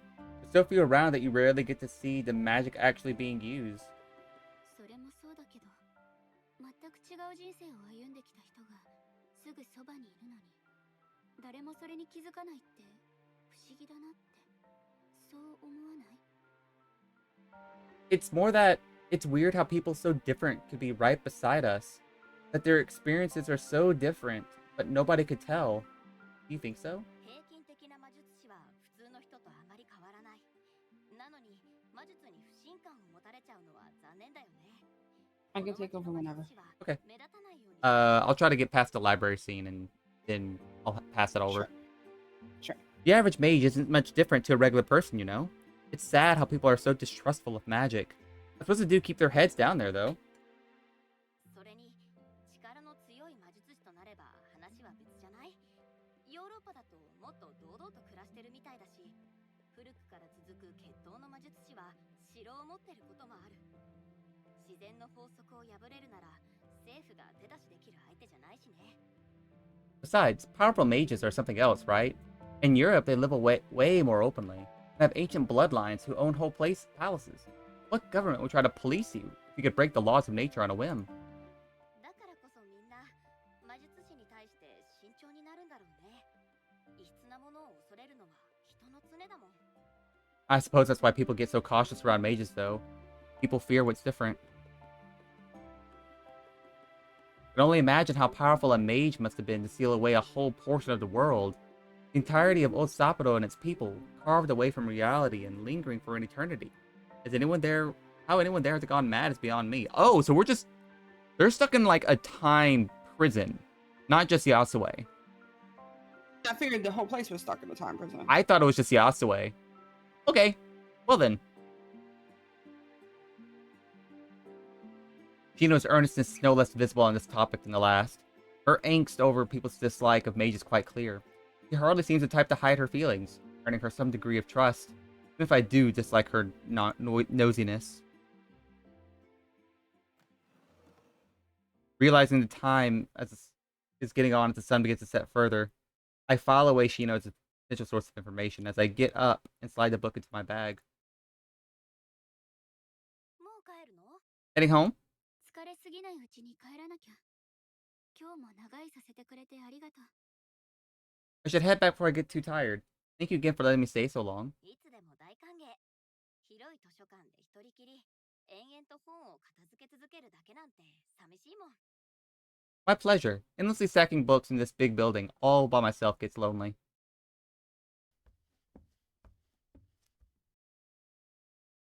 With that, I give an appreciative nod before pulling my coat from my seat and slinging it over my shoulders, my bag following before I start shuffling out of the library. It wasn't a lie that I need to head back before I got too tired. The reason goes unsaid. Right, have at it. Tonight, I'll renew my efforts on studying my other reading material. If I'm to devote myself to one cause or another, then that cause will be something only I can do. My concerns already begin to feel fleeting as I focus myself on this task ahead.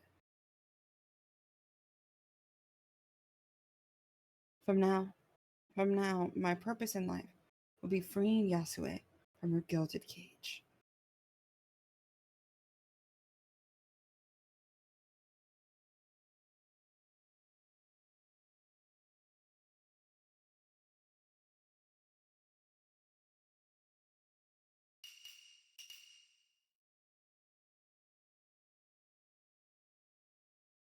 Spear, sword, and spear ring out as they clash. voices bellowing of men falling as their vibrant cloth swirls about in the violence. No less vivid are the heartfelt expressions, from the deepest fury to a most devastating anguish.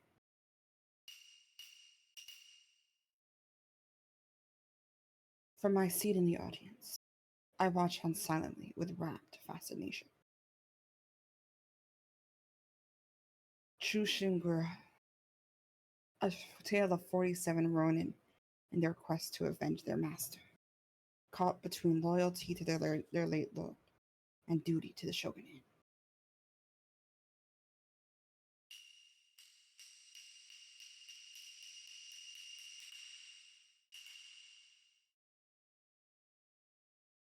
The story reaches its bloody conclusion, the villain cut down, and their lord's spirit at peace. For going against the shogun, however, all will sacrifice themselves for their deeds. It's a stirring performance, the actors' heartfelt cries and gestures, feeling more visceral than any picture on a screen. Like most my age, I thought theater a little old-fashioned, obsoleted by movies and TV shows. How wrong I was.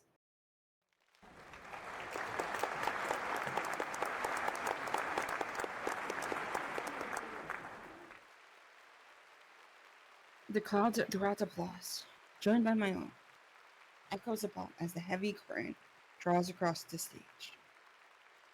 Another fine work coming to an end. The play is apparently frequently performed here, being very popular in its time, and a favorite of Yasue.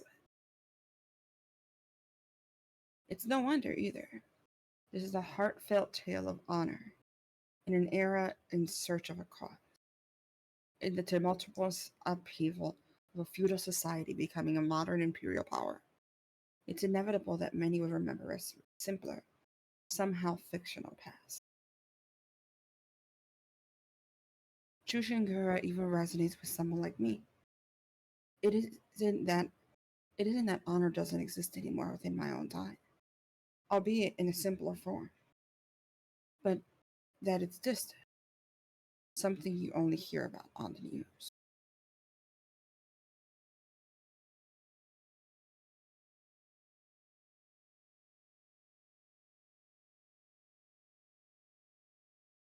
The curtains soon withdraw more, slowly revealing the performers and their director. Yasuo stands at the center of the stage, bowing, with so many men flanking her. Some are sturdy, while others are slender. Some elegant, and others brutish.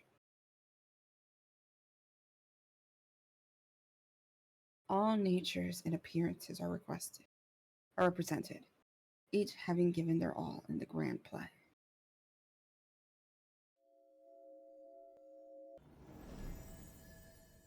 Yet, not one of the actors was human. Oh, Oh, okay.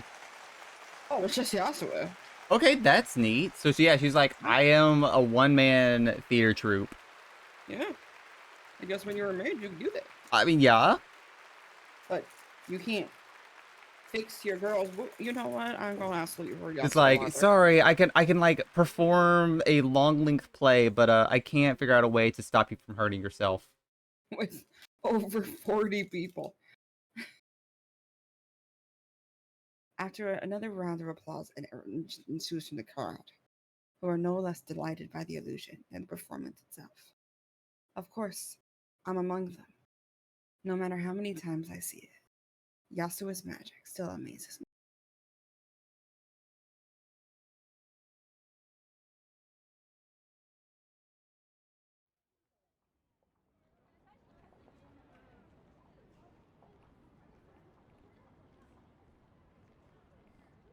With little to occupy myself following the play, and little desire to intrude on the lives of others, I quietly wait for Yasue outside the large venue, a task made easier by the cool night air.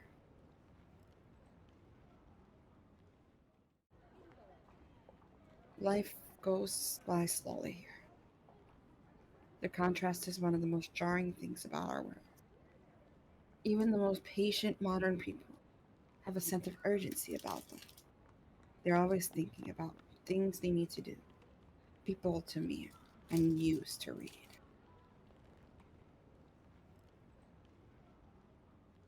Here, the old man urging on his horse simply pined for a meal and bath, his day's work over.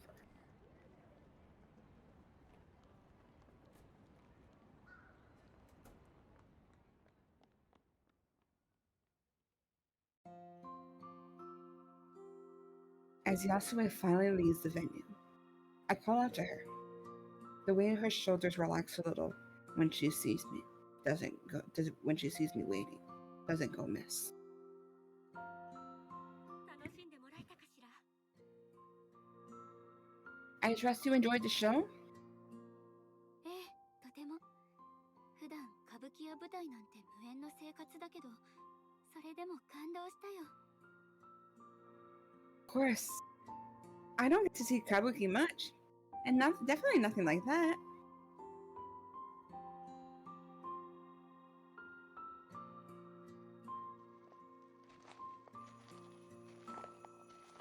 Yasue gives an indulgent smile to the praise, and the two of us starting on their way down the street. It's hard to believe that the road we walk is the very same one I've so often visited downtown. It's the street layout, uncannily familiar. Even as we walk, the odd passerby gives an appreciative bow or word of thanks to Yasue. Her only response each time is a shy, almost humble, almost shy bow. Yasue must be one of those great mages Shino mentioned, yet she herself never mentioned how powerful she was.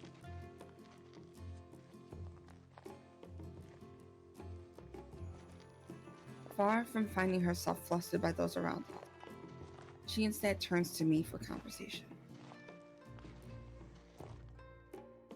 一つ聞きたいことがあるの。現代でもまだ歌舞伎は人気があるのかしら。私の劇場はまだ残っていて。 Oh, my heart. Oh, Oh, my heart. well. I'm not the heart to tell her. I did have one question about the modern world. Is kabuki still enjoyed? Do you know if my venue is still there?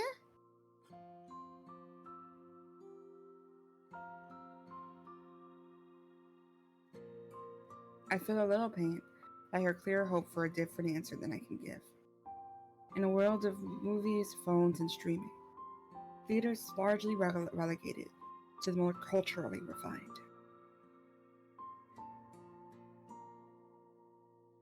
Modernity continued, unquestioned. Her theater is little more than a small plaque in the real world, one of many minor landmarks commuters unknowingly walk by every day. Were it not for Yasue's interest in the topic, I wouldn't have noticed the unremarkable sign myself.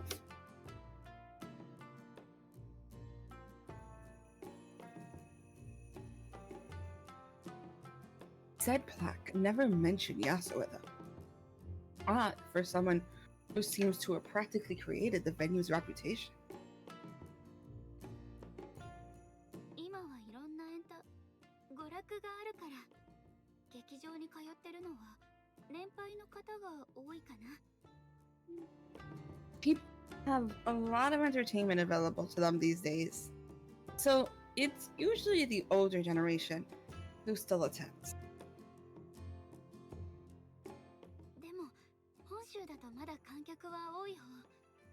札幌は本州ほどじゃないけど、アマチュアのって素人上がりの人たちの歌舞伎が時々上演されてる。 Theater still has a good audience on the mainland, though. Not so much around Sapporo, but amateur kabuki is still performed here every so often.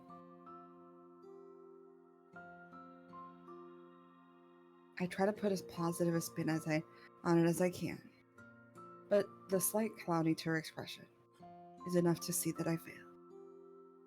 It's difficult to communicate just how much she's missed in over 100 years, much of it harrowing and depressing.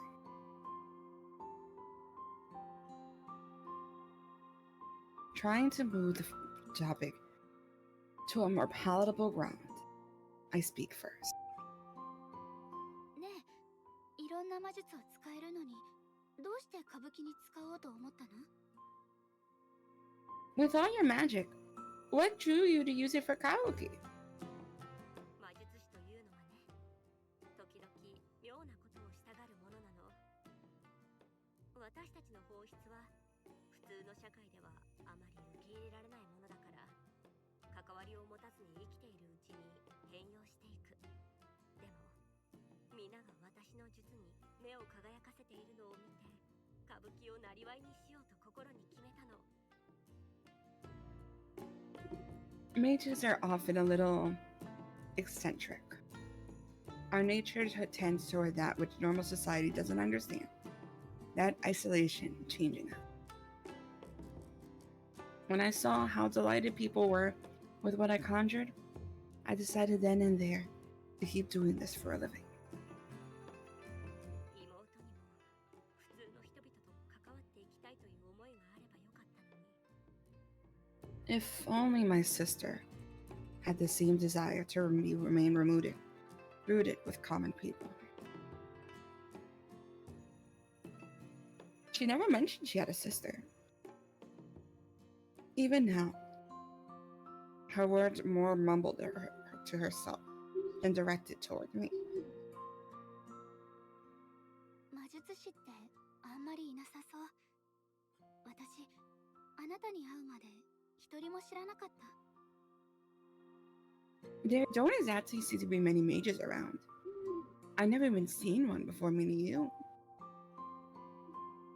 札幌のことしかわからないけれど、そうね。区内に数十人いるかどうかというところかしら。ほとんどは力を隠して過ごしているか、人里離れた場所でひっそりと暮らしているから、正確な数はわからないの。 Calling it now, the new librarian is definitely a mage. Oh, Calling 100%. it now. Because she was just like, oh yeah, mages are like, she was like super into it, but she's like, but I don't know if I should talk about this with you. It's like, just tell me. Girl, stop being so suspicious. We all know. Yeah. I can only speak for Sapporo, but I guess there are only about a few dozen, maybe, within the city. It's difficult to know for sure, because many hide their powers or live away from common people as hermits. 自分の力に気づいていない人がいる可能性は？ Maybe they don't know their power? Yasuo gives a reflexive snort at the idea, a crude amusement at odds with her otherwise calm and collected nature. She soon answers my confused reaction. それは考えられないわ。視力に気づいていないも同然だもの。魔術師が自分の魔術の感覚に気づかないなんてありえないことよ。 Possible as forgetting you could see. No mage could simply forget their sense of magic.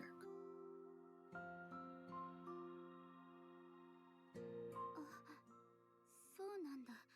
ごめん、私、本当に何も知らなくて。 I see. Sorry, I don't really know much of anything about this.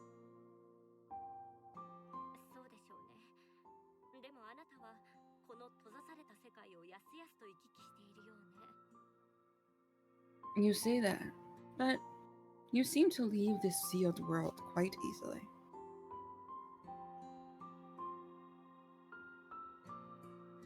I think to myself about how to communicate such a thing, ending up with another clumsy analogy, just as Yasuo had used. 一言で言えば、石を握ってるような感覚かな。手を離すだけ。だから、元の世界に戻るのは簡単。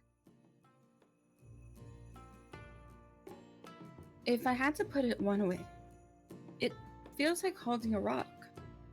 Letting go, returning to my normal world, is easy. 面にある石を浮かせるような感じ。今は確実にできるけど、やっぱりまだ実感は湧かない。 On the other hand, getting here is like making a rock on the ground float up into my hand. Even though I can do this reliably now, it still feels surreal. って言えば分かってもらえるかな。 Does that make any sense?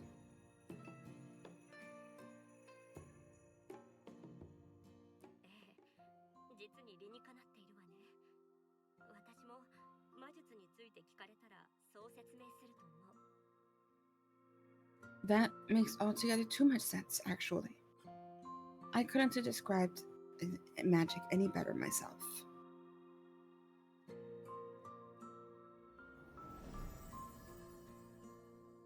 With this, she emphasizes her point by conjuring a fan into her hand. 魔術は物理法則に反するもの。私たちは現実を否定しているわけだから、現実は何であれ、魔術を使われることに反作用を生じさせる。 Doesn't fit the laws of physics. We're denying reality. And so, reality works against whatever magic's being used. だから魔術の効果を維持させるには力を込め続けなくてはならないの。ほのかの言葉を借りれば、石を浮かべておくにはしっかり握っておくというところでしょうね。 Therefore, maintaining anything magical takes active effort. To use your words, to keep a rock in the air, you have to hold on to it. そして手を緩めると。 Simply let your hand loose. And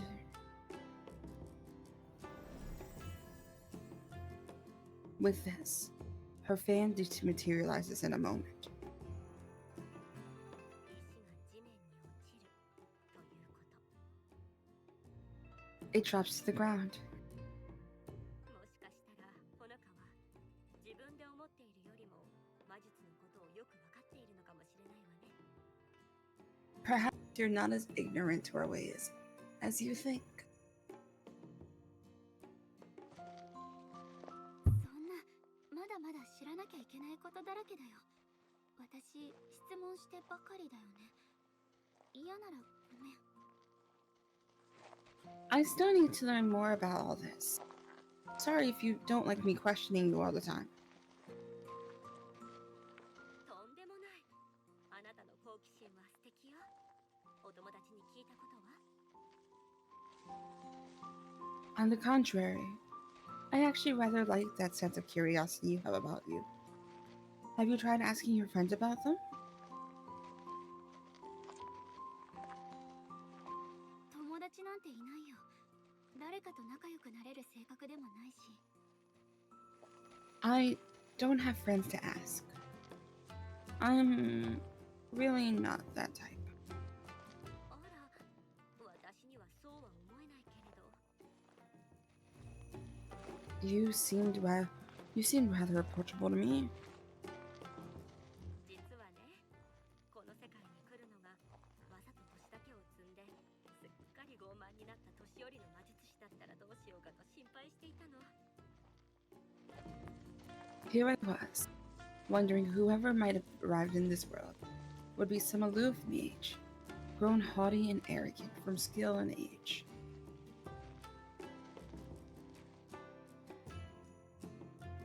She gives an earnest smile to show her sincerity. Maybe it's only our being forced together by these strange circumstances. But having the comfort of the company of Yasue is something I'm grateful for.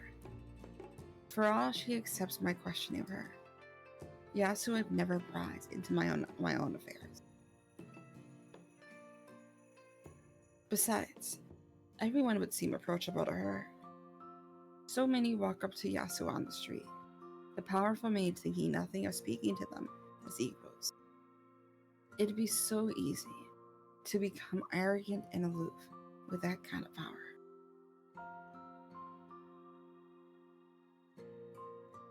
She's so easygoing. and has so many skills and interests. In every way, Yasuo is a far better person than I.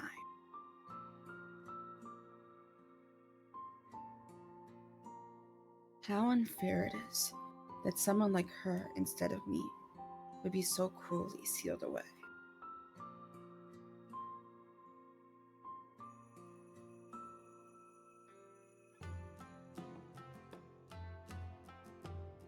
As we turn a corner, Yasuo's soft voice speaks again.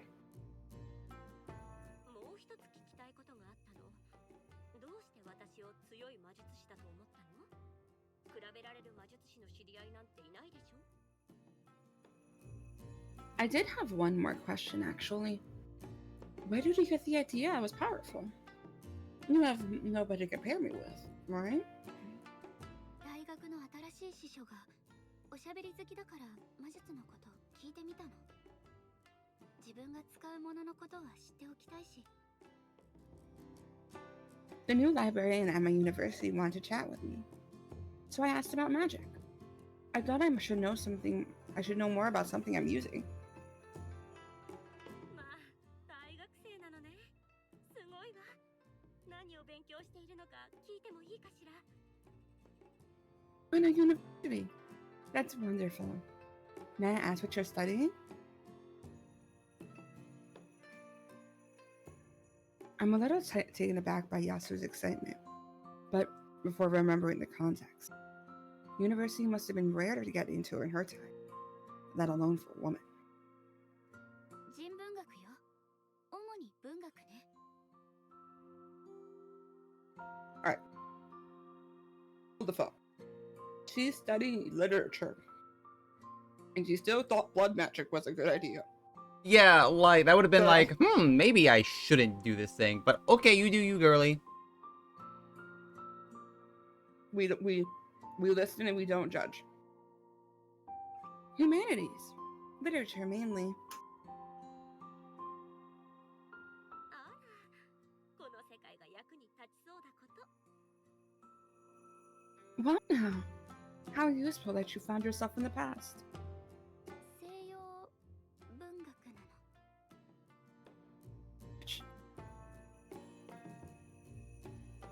の。 Western literature.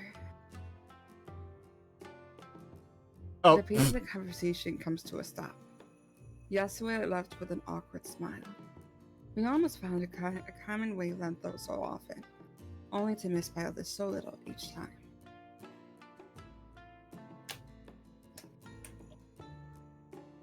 Then again, if it hadn't been for my interest in European literature, I never have ordered that book on blood magic.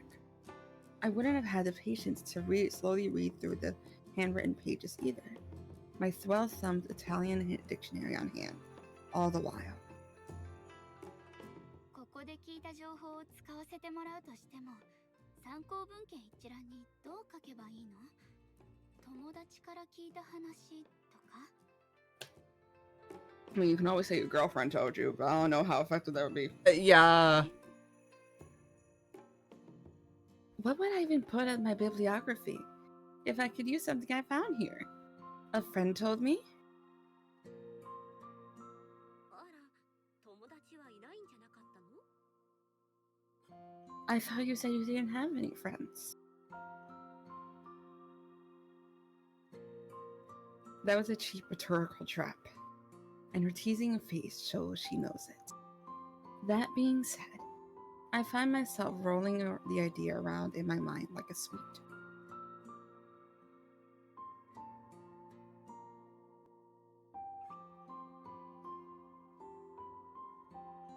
The thought suddenly comes to mind that I brought something along, thanks to chatting with Shino days earlier.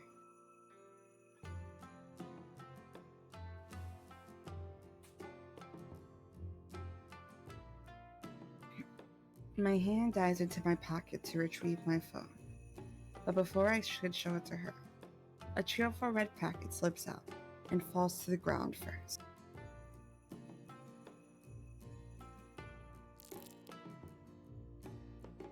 Yasuo's curiosity takes control as she quickly stoops down and takes it in her hands. これ oh no, we're gonna give her some chocolate and Dorito chips. She's gonna be like, I cannot fathom the taste of the future.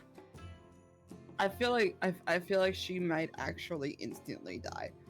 I if we were to mean, give her Doritos. yeah, she'd be like, what is this flavor explosion? Just like starts Yeah. coughing it up. Poison. What's this? あ、それ今まですっかり忘れちゃってた。チョコレートを持ってきたの。 Oh, I completely forgot about buying that. It's just some chocolate. Yasua hardly hears me.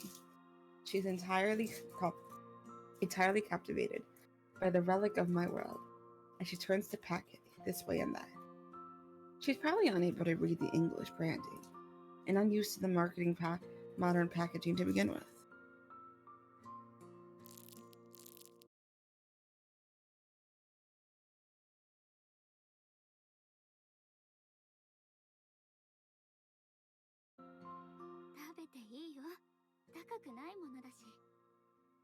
You can have it. They're cheap.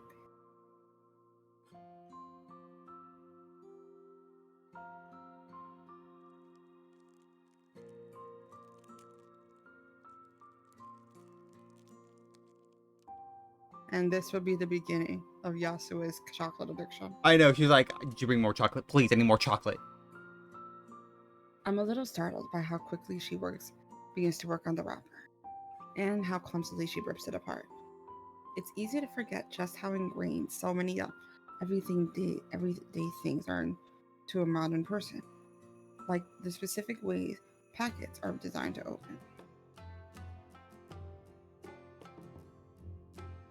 No sooner does she take a mouthful of the chocolate inside that her face lights up in delight.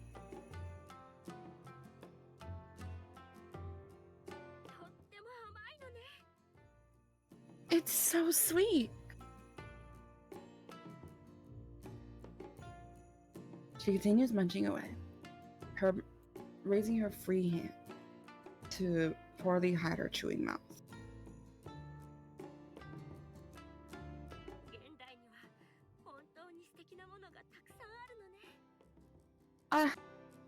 The modern world has so many wonderful things.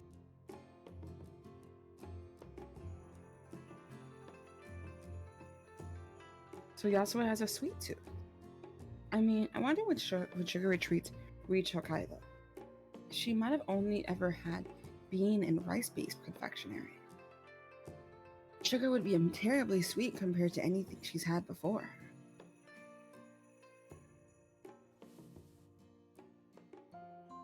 As she savors the last few morsels from the packet, I reach in and take the phone from my pocket once more, usually having left it charging when it came prepared in the box.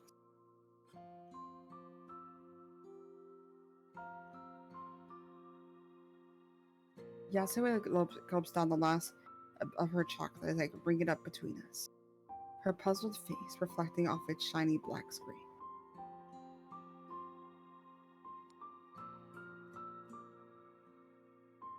She jerks back a little in surprise as the screen lights up. Eager to see what she makes of it, I unlock the phone and hand it over to her. Witchcraft. She's a mage! You made little people pop up. How is this working? I mean, Service. I mean, I guess you could turn it on. It just doesn't do anything. But I see the cell signal. It has an X over it. Does it have an X? Barely. You can barely make it out. But it's there. Huh. So, like, okay, I guess. Well, let it load. What's this? A phone. Girl, she doesn't know what a phone is. Yeah, like, you want to explain what a phone is, first of all? Yeah, like, I don't know what that's gonna mean. Like, just saying a phone, like, you're not explaining anything here. Phone, you say?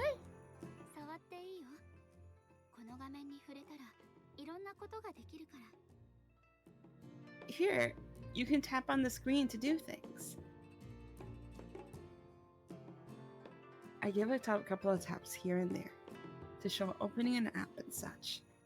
But before Yasue gives it a try for herself, I don't think she quite understands it all. But her face lights up as she slowly gets the hang of it. I just realized I think she has Twitter. I guess it's Twitter. Twitter, mail, The and bird. yeah, I don't know what the squiggly is. I don't Maybe know like what this weird feels. line? I want to say it's line, yeah. God, first Twitter shows up in my anime. Now it's showing up in my visual novel. Yeah, she's gonna be like, let me. What's this bird thing? She just sees the most heinous takes on Twitter. She's like, why are people so mean? Be like, yeah, it doesn't change. It gets worse. I'm so glad that there is no internet. Could you imagine she pulls open Twitter and she's like, it's like, we love Twitter. Listen, she's just gonna pull open Twitter and just see like just anime titties. Be like, what? Oh my god. Go ahead. As Yasue fiddles about, she manages to discover moving things by dragging left and right, and opening controls by tapping completely by herself. I'm surprised she worked it out so quickly, but I suppose she's still just human. It's not like I understand how a phone really works. I just use it. You see, what the secret is, there were little people inside there. True. And they make magic happen. What's this? As she lowers the phone for me to see, it appears Yasue has managed to open the camera app. The viewfinder currently pointed down at our feet. Here we're gonna just go ahead and do feet pics. For free? Feet pic. This is from someone who lived 100 years ago. So like, hope you enjoy those feet pics. 最近の携帯電話はね、カメラとしても使えるの。ほら、このボタンを押せば写真を撮れるよ。Phones are also cameras these days. You can take a photo by pressing this button. The idea seems to have stumped an already perplexed Yasue. So, question: does she know what a camera is? Yeah, because that's you also gotta figure out like oh, what's a camera? I gotta like explain every verbatim thing. Yeah. Thanks for that, Pats. I got so many questions. Like they're kind of like you know. skipping over stuff, but like I get it. You don't want to like waste a lot of time. Like, okay, we gotta explain this, but it's like you kind of need to. That's kind of like part of the thing, because it's not like she can Google it. She's just lost.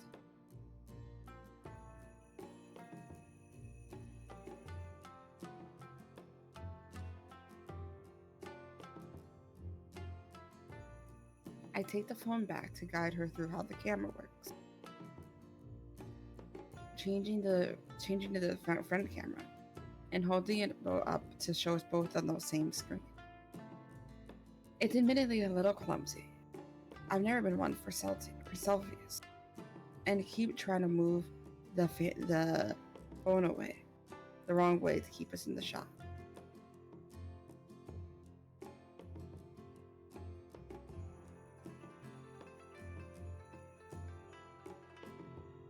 And a sheer look of glee on Yasue's face when it all clicks for her, though. The look of sheer glee as on Yasue's face when it all clicks for her, though, as seen on the screen before us, makes it all worth it. I can't help but smile at the absurdity of the situation as the two of us crowd into this waiting fame.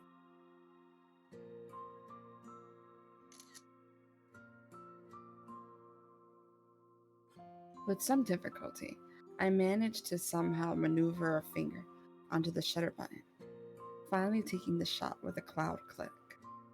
Bringing the phone down between us, I show Yasue the saved photo, her face leaning in close to take in every detail. 信じられないわ。色が鮮やかで、それにじっとしていなくてもいいのね。 Okay, so she does know what phones are. Cameras. Yeah, I guess somehow she's figured out cameras. I mean, cameras are like I just so far Like, there's a lot of like cameras aren't going to be like very common, but I guess sure. I guess she's gotten one of her. I got photos of herself. Yeah. Incredible! Everything's so colorful, and we didn't even have to stay still. How did it develop so fast? それは説明するのがちょっと難しいかも。でも携帯電話で撮った写真は現像しなくていいの。フィルムに写してるわけじゃないから。 It's probably a bit complicated to explain. But photos like this don't need to be developed. It's not going onto film.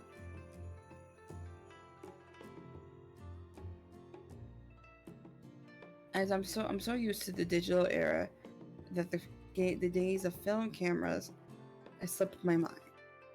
As I replace the phone in my pocket, Yasura writes herself, but the excited energy from her new discovery still remains. I have to remind myself yet again that this woman is actually the older though. ありがとう、ほのか。こんなに長く本物の世界を感じたのは初めてよ。今は何という時代なの？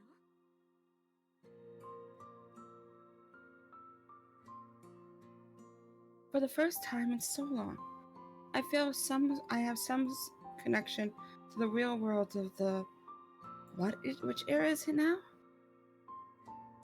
明治の後、大正、昭和、平成ときて、今は令和よ。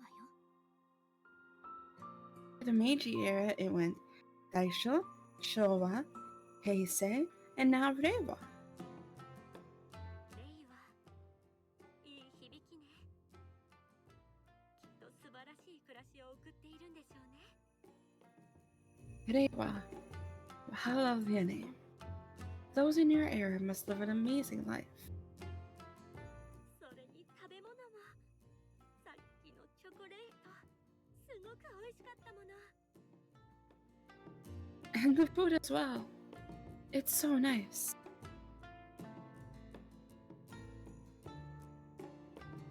I hold my tongue, but it's also ordinary to me that I hardly notice such things day to day. To Yasuo, though, this might as well be another world entirely. It's because it kind of is to her. It is. Her childlike joy is charming. It feels nice to have helped her, however accidental it may have been. I wonder just how long it's been since I've helped another.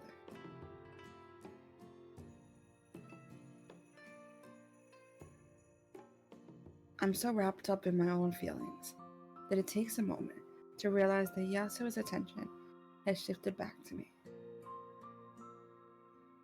ほのかは笑っている方がいいわ。 A smile suits you.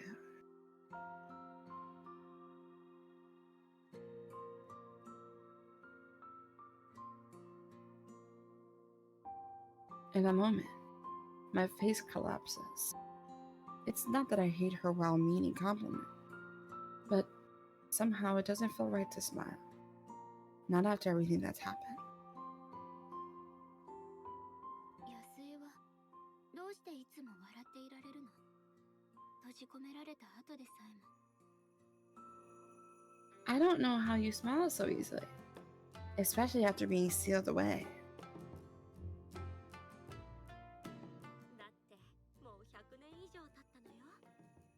年も人々もこの世界も何一つ変わらないまま。昔はこんな風じゃなかったのよ。一番辛かったのはこの世界から抜け出そうとしていた頃でしょうね。失敗するたびに愛する人たちと過ごせる時間が失われていくのを感じていたから。 It's been over 100 years now. My age, the people, this world, everything I'm changing. I wasn't always like this. The worst time of my time here was the period I entertained escape. That every moment I failed to find a way out was a moment in the company of loved ones I lost. that I lost. でもどうして年を取らないの？ちっとも年を取ってるように見えない。 How long have you lived here, though?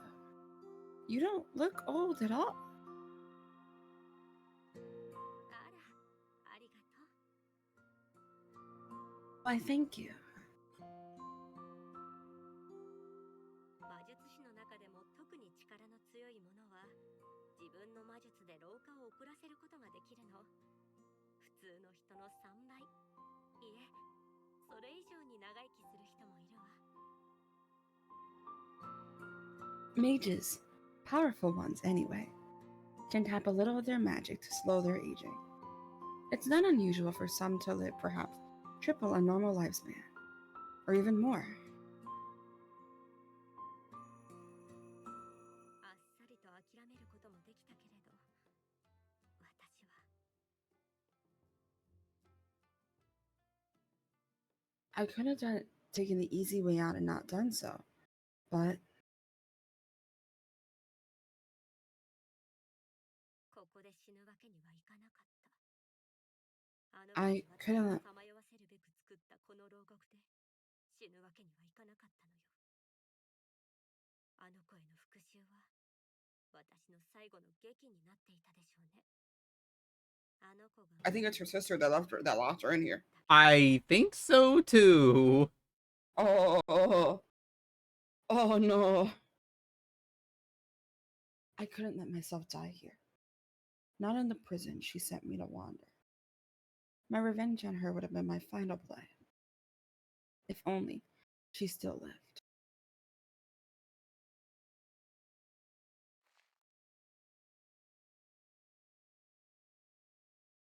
For the first time, I catch a glimpse of something darker in here. Without thinking, I take a step back. My chest starts tightening at the change from her otherwise gentle nature.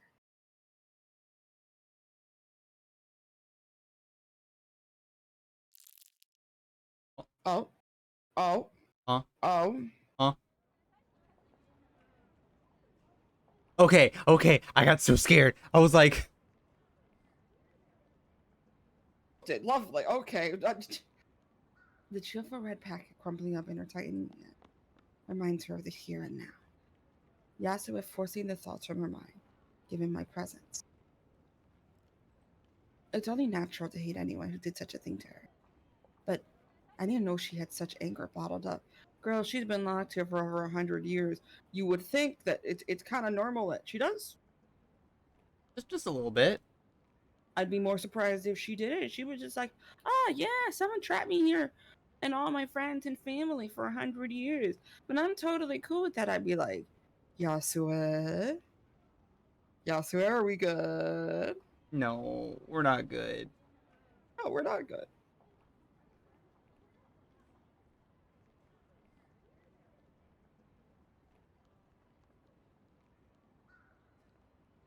ほのかには関係のない話よね。この話はここまでにしましょう。 Concerned though.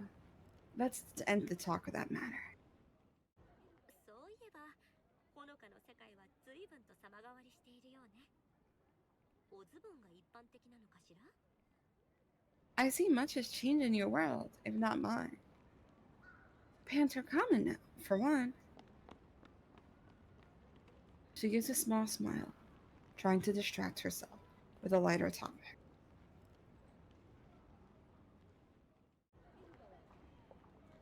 I can't help but feel awful, but I humor Yasuo for her sake.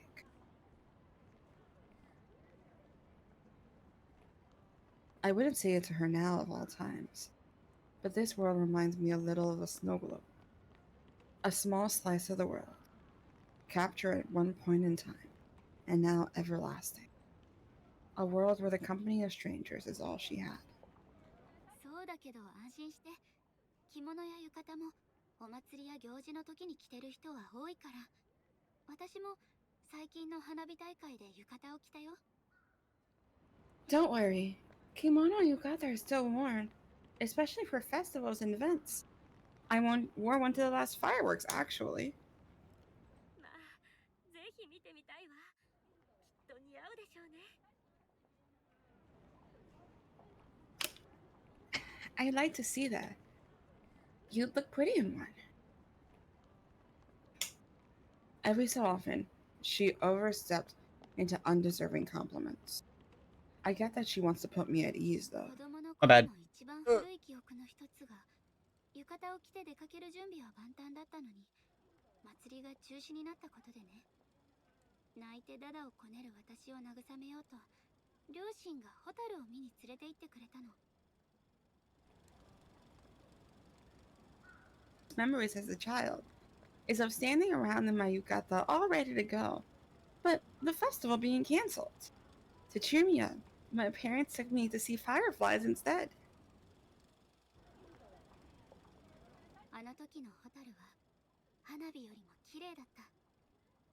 夜の闇に浮かび上がる光が子供心に魔法みたいだと思ったの。 Them. I thought they were better than any fireworks. They almost looked magical as a child, floating about in the night's darkness.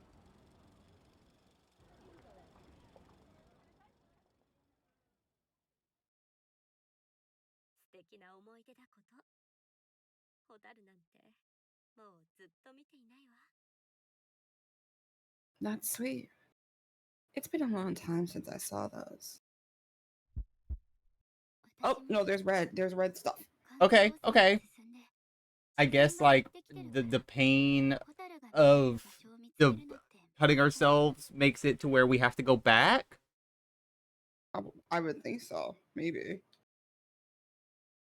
It's been a long time for me as well. Fireflies are hard to find anymore, with increasing pollution and less wilderness. A pang of regret. Oh. Are her parents dead? Maybe? This feels like a parents dead situation.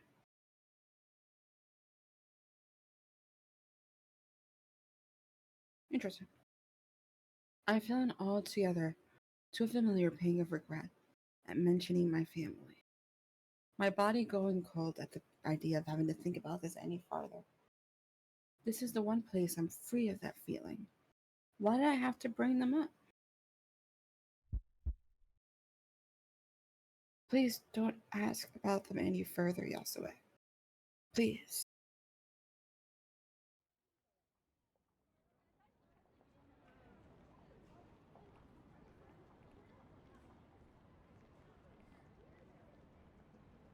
Soon, that wish becomes altogether too true. The silence makes it clear Yasu has been taken off guard, acutely aware of the topic to avoid. As I feel pain from clutching at my arm, I decide to use the one excuse to leave, and I promise that I won't.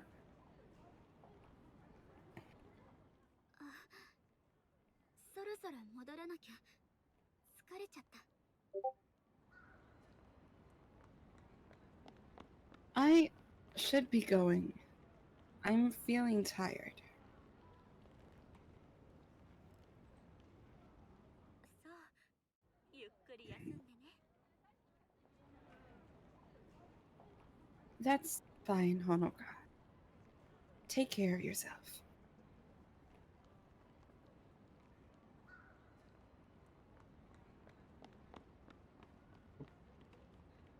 何より私を友達と言ってくれて嬉しいわ。誰にだって友達は必要だもの。自分ではそう思えなくてもね。だからこそ私は劇場を続けてきたのよ。 For what it's worth, I'm glad you count me as a friend. Everyone needs some, even if you might not believe it. That's why I took up theater after all. ありがとう、ヤスエ。また来るから。 Thanks, Yasue. I'll see you later.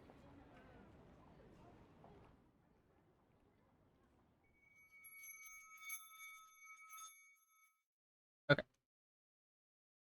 So, save here. Alrighty. Well, thank you, Lunari, for joining me for reading. Thank you so much for having me. Glad to have you. I know we were discussing when to play next, but Yes. next Friday I will be out of the country. So if you're cool with the 27th, 27, 27, 27. Yeah, I can make it happen. all right, perfect. I'll put that in my calendar and we can play this again. Same time, okay? Same time was great for me. Fantastic. Thank you for joining me again. Thank you so much for having me. I hope you have a fantastic day. Same to you. Have a good weekend. Take care. Bye. Bye. All right, everyone. Again, thank you, Lunari, for joining us for that session. Again, I just wish that I could like speak myself, but I get like very, very tired and like winded if I read for too long. So I can't do it, sadly. But be sure to check out Lunari. They're absolutely amazing. Quick shout out. Like I said, we'll be back with playing Titan Blood on the 27th, which is perfectly fine because the 27th, the embargo should be done. I'm gonna go back to the title screen. So that way you guys can watch that while I look at the embargo. Yes, according to the embargo, the game releases June 16th, but the review key will allow you to play the game now. Due to it being unreleased, we have an embargo on the full game. Before June 23rd, you're allowed to stream only till Act 2, Scene 1. After June 23rd, you can stream the entire game. So I assume that I think we're about to hit Act 2. That's actually perfect. But I had a fun time. I had a fun time with Lunari. I had a fun time reading this game. In the meantime, we are going to raid, but first let's find somebody to raid. Let's go say hello to who do we got? Who do we got?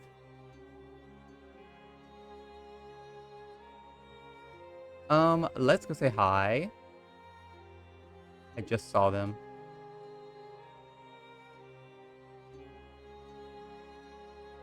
You know what? Let's go say hi to Heronix. Heronix playing some Cuphead. Hey, look, Heronix is doing our other Studio Lawn games. Let's say hello to them. I gotta make sure I spell their name correctly because I'm stinky. And I can never spell their name correctly. We'll see. Raid Heronix. Hope you have a good time with them. And until next time, y'all, have a good one. Bye-bye.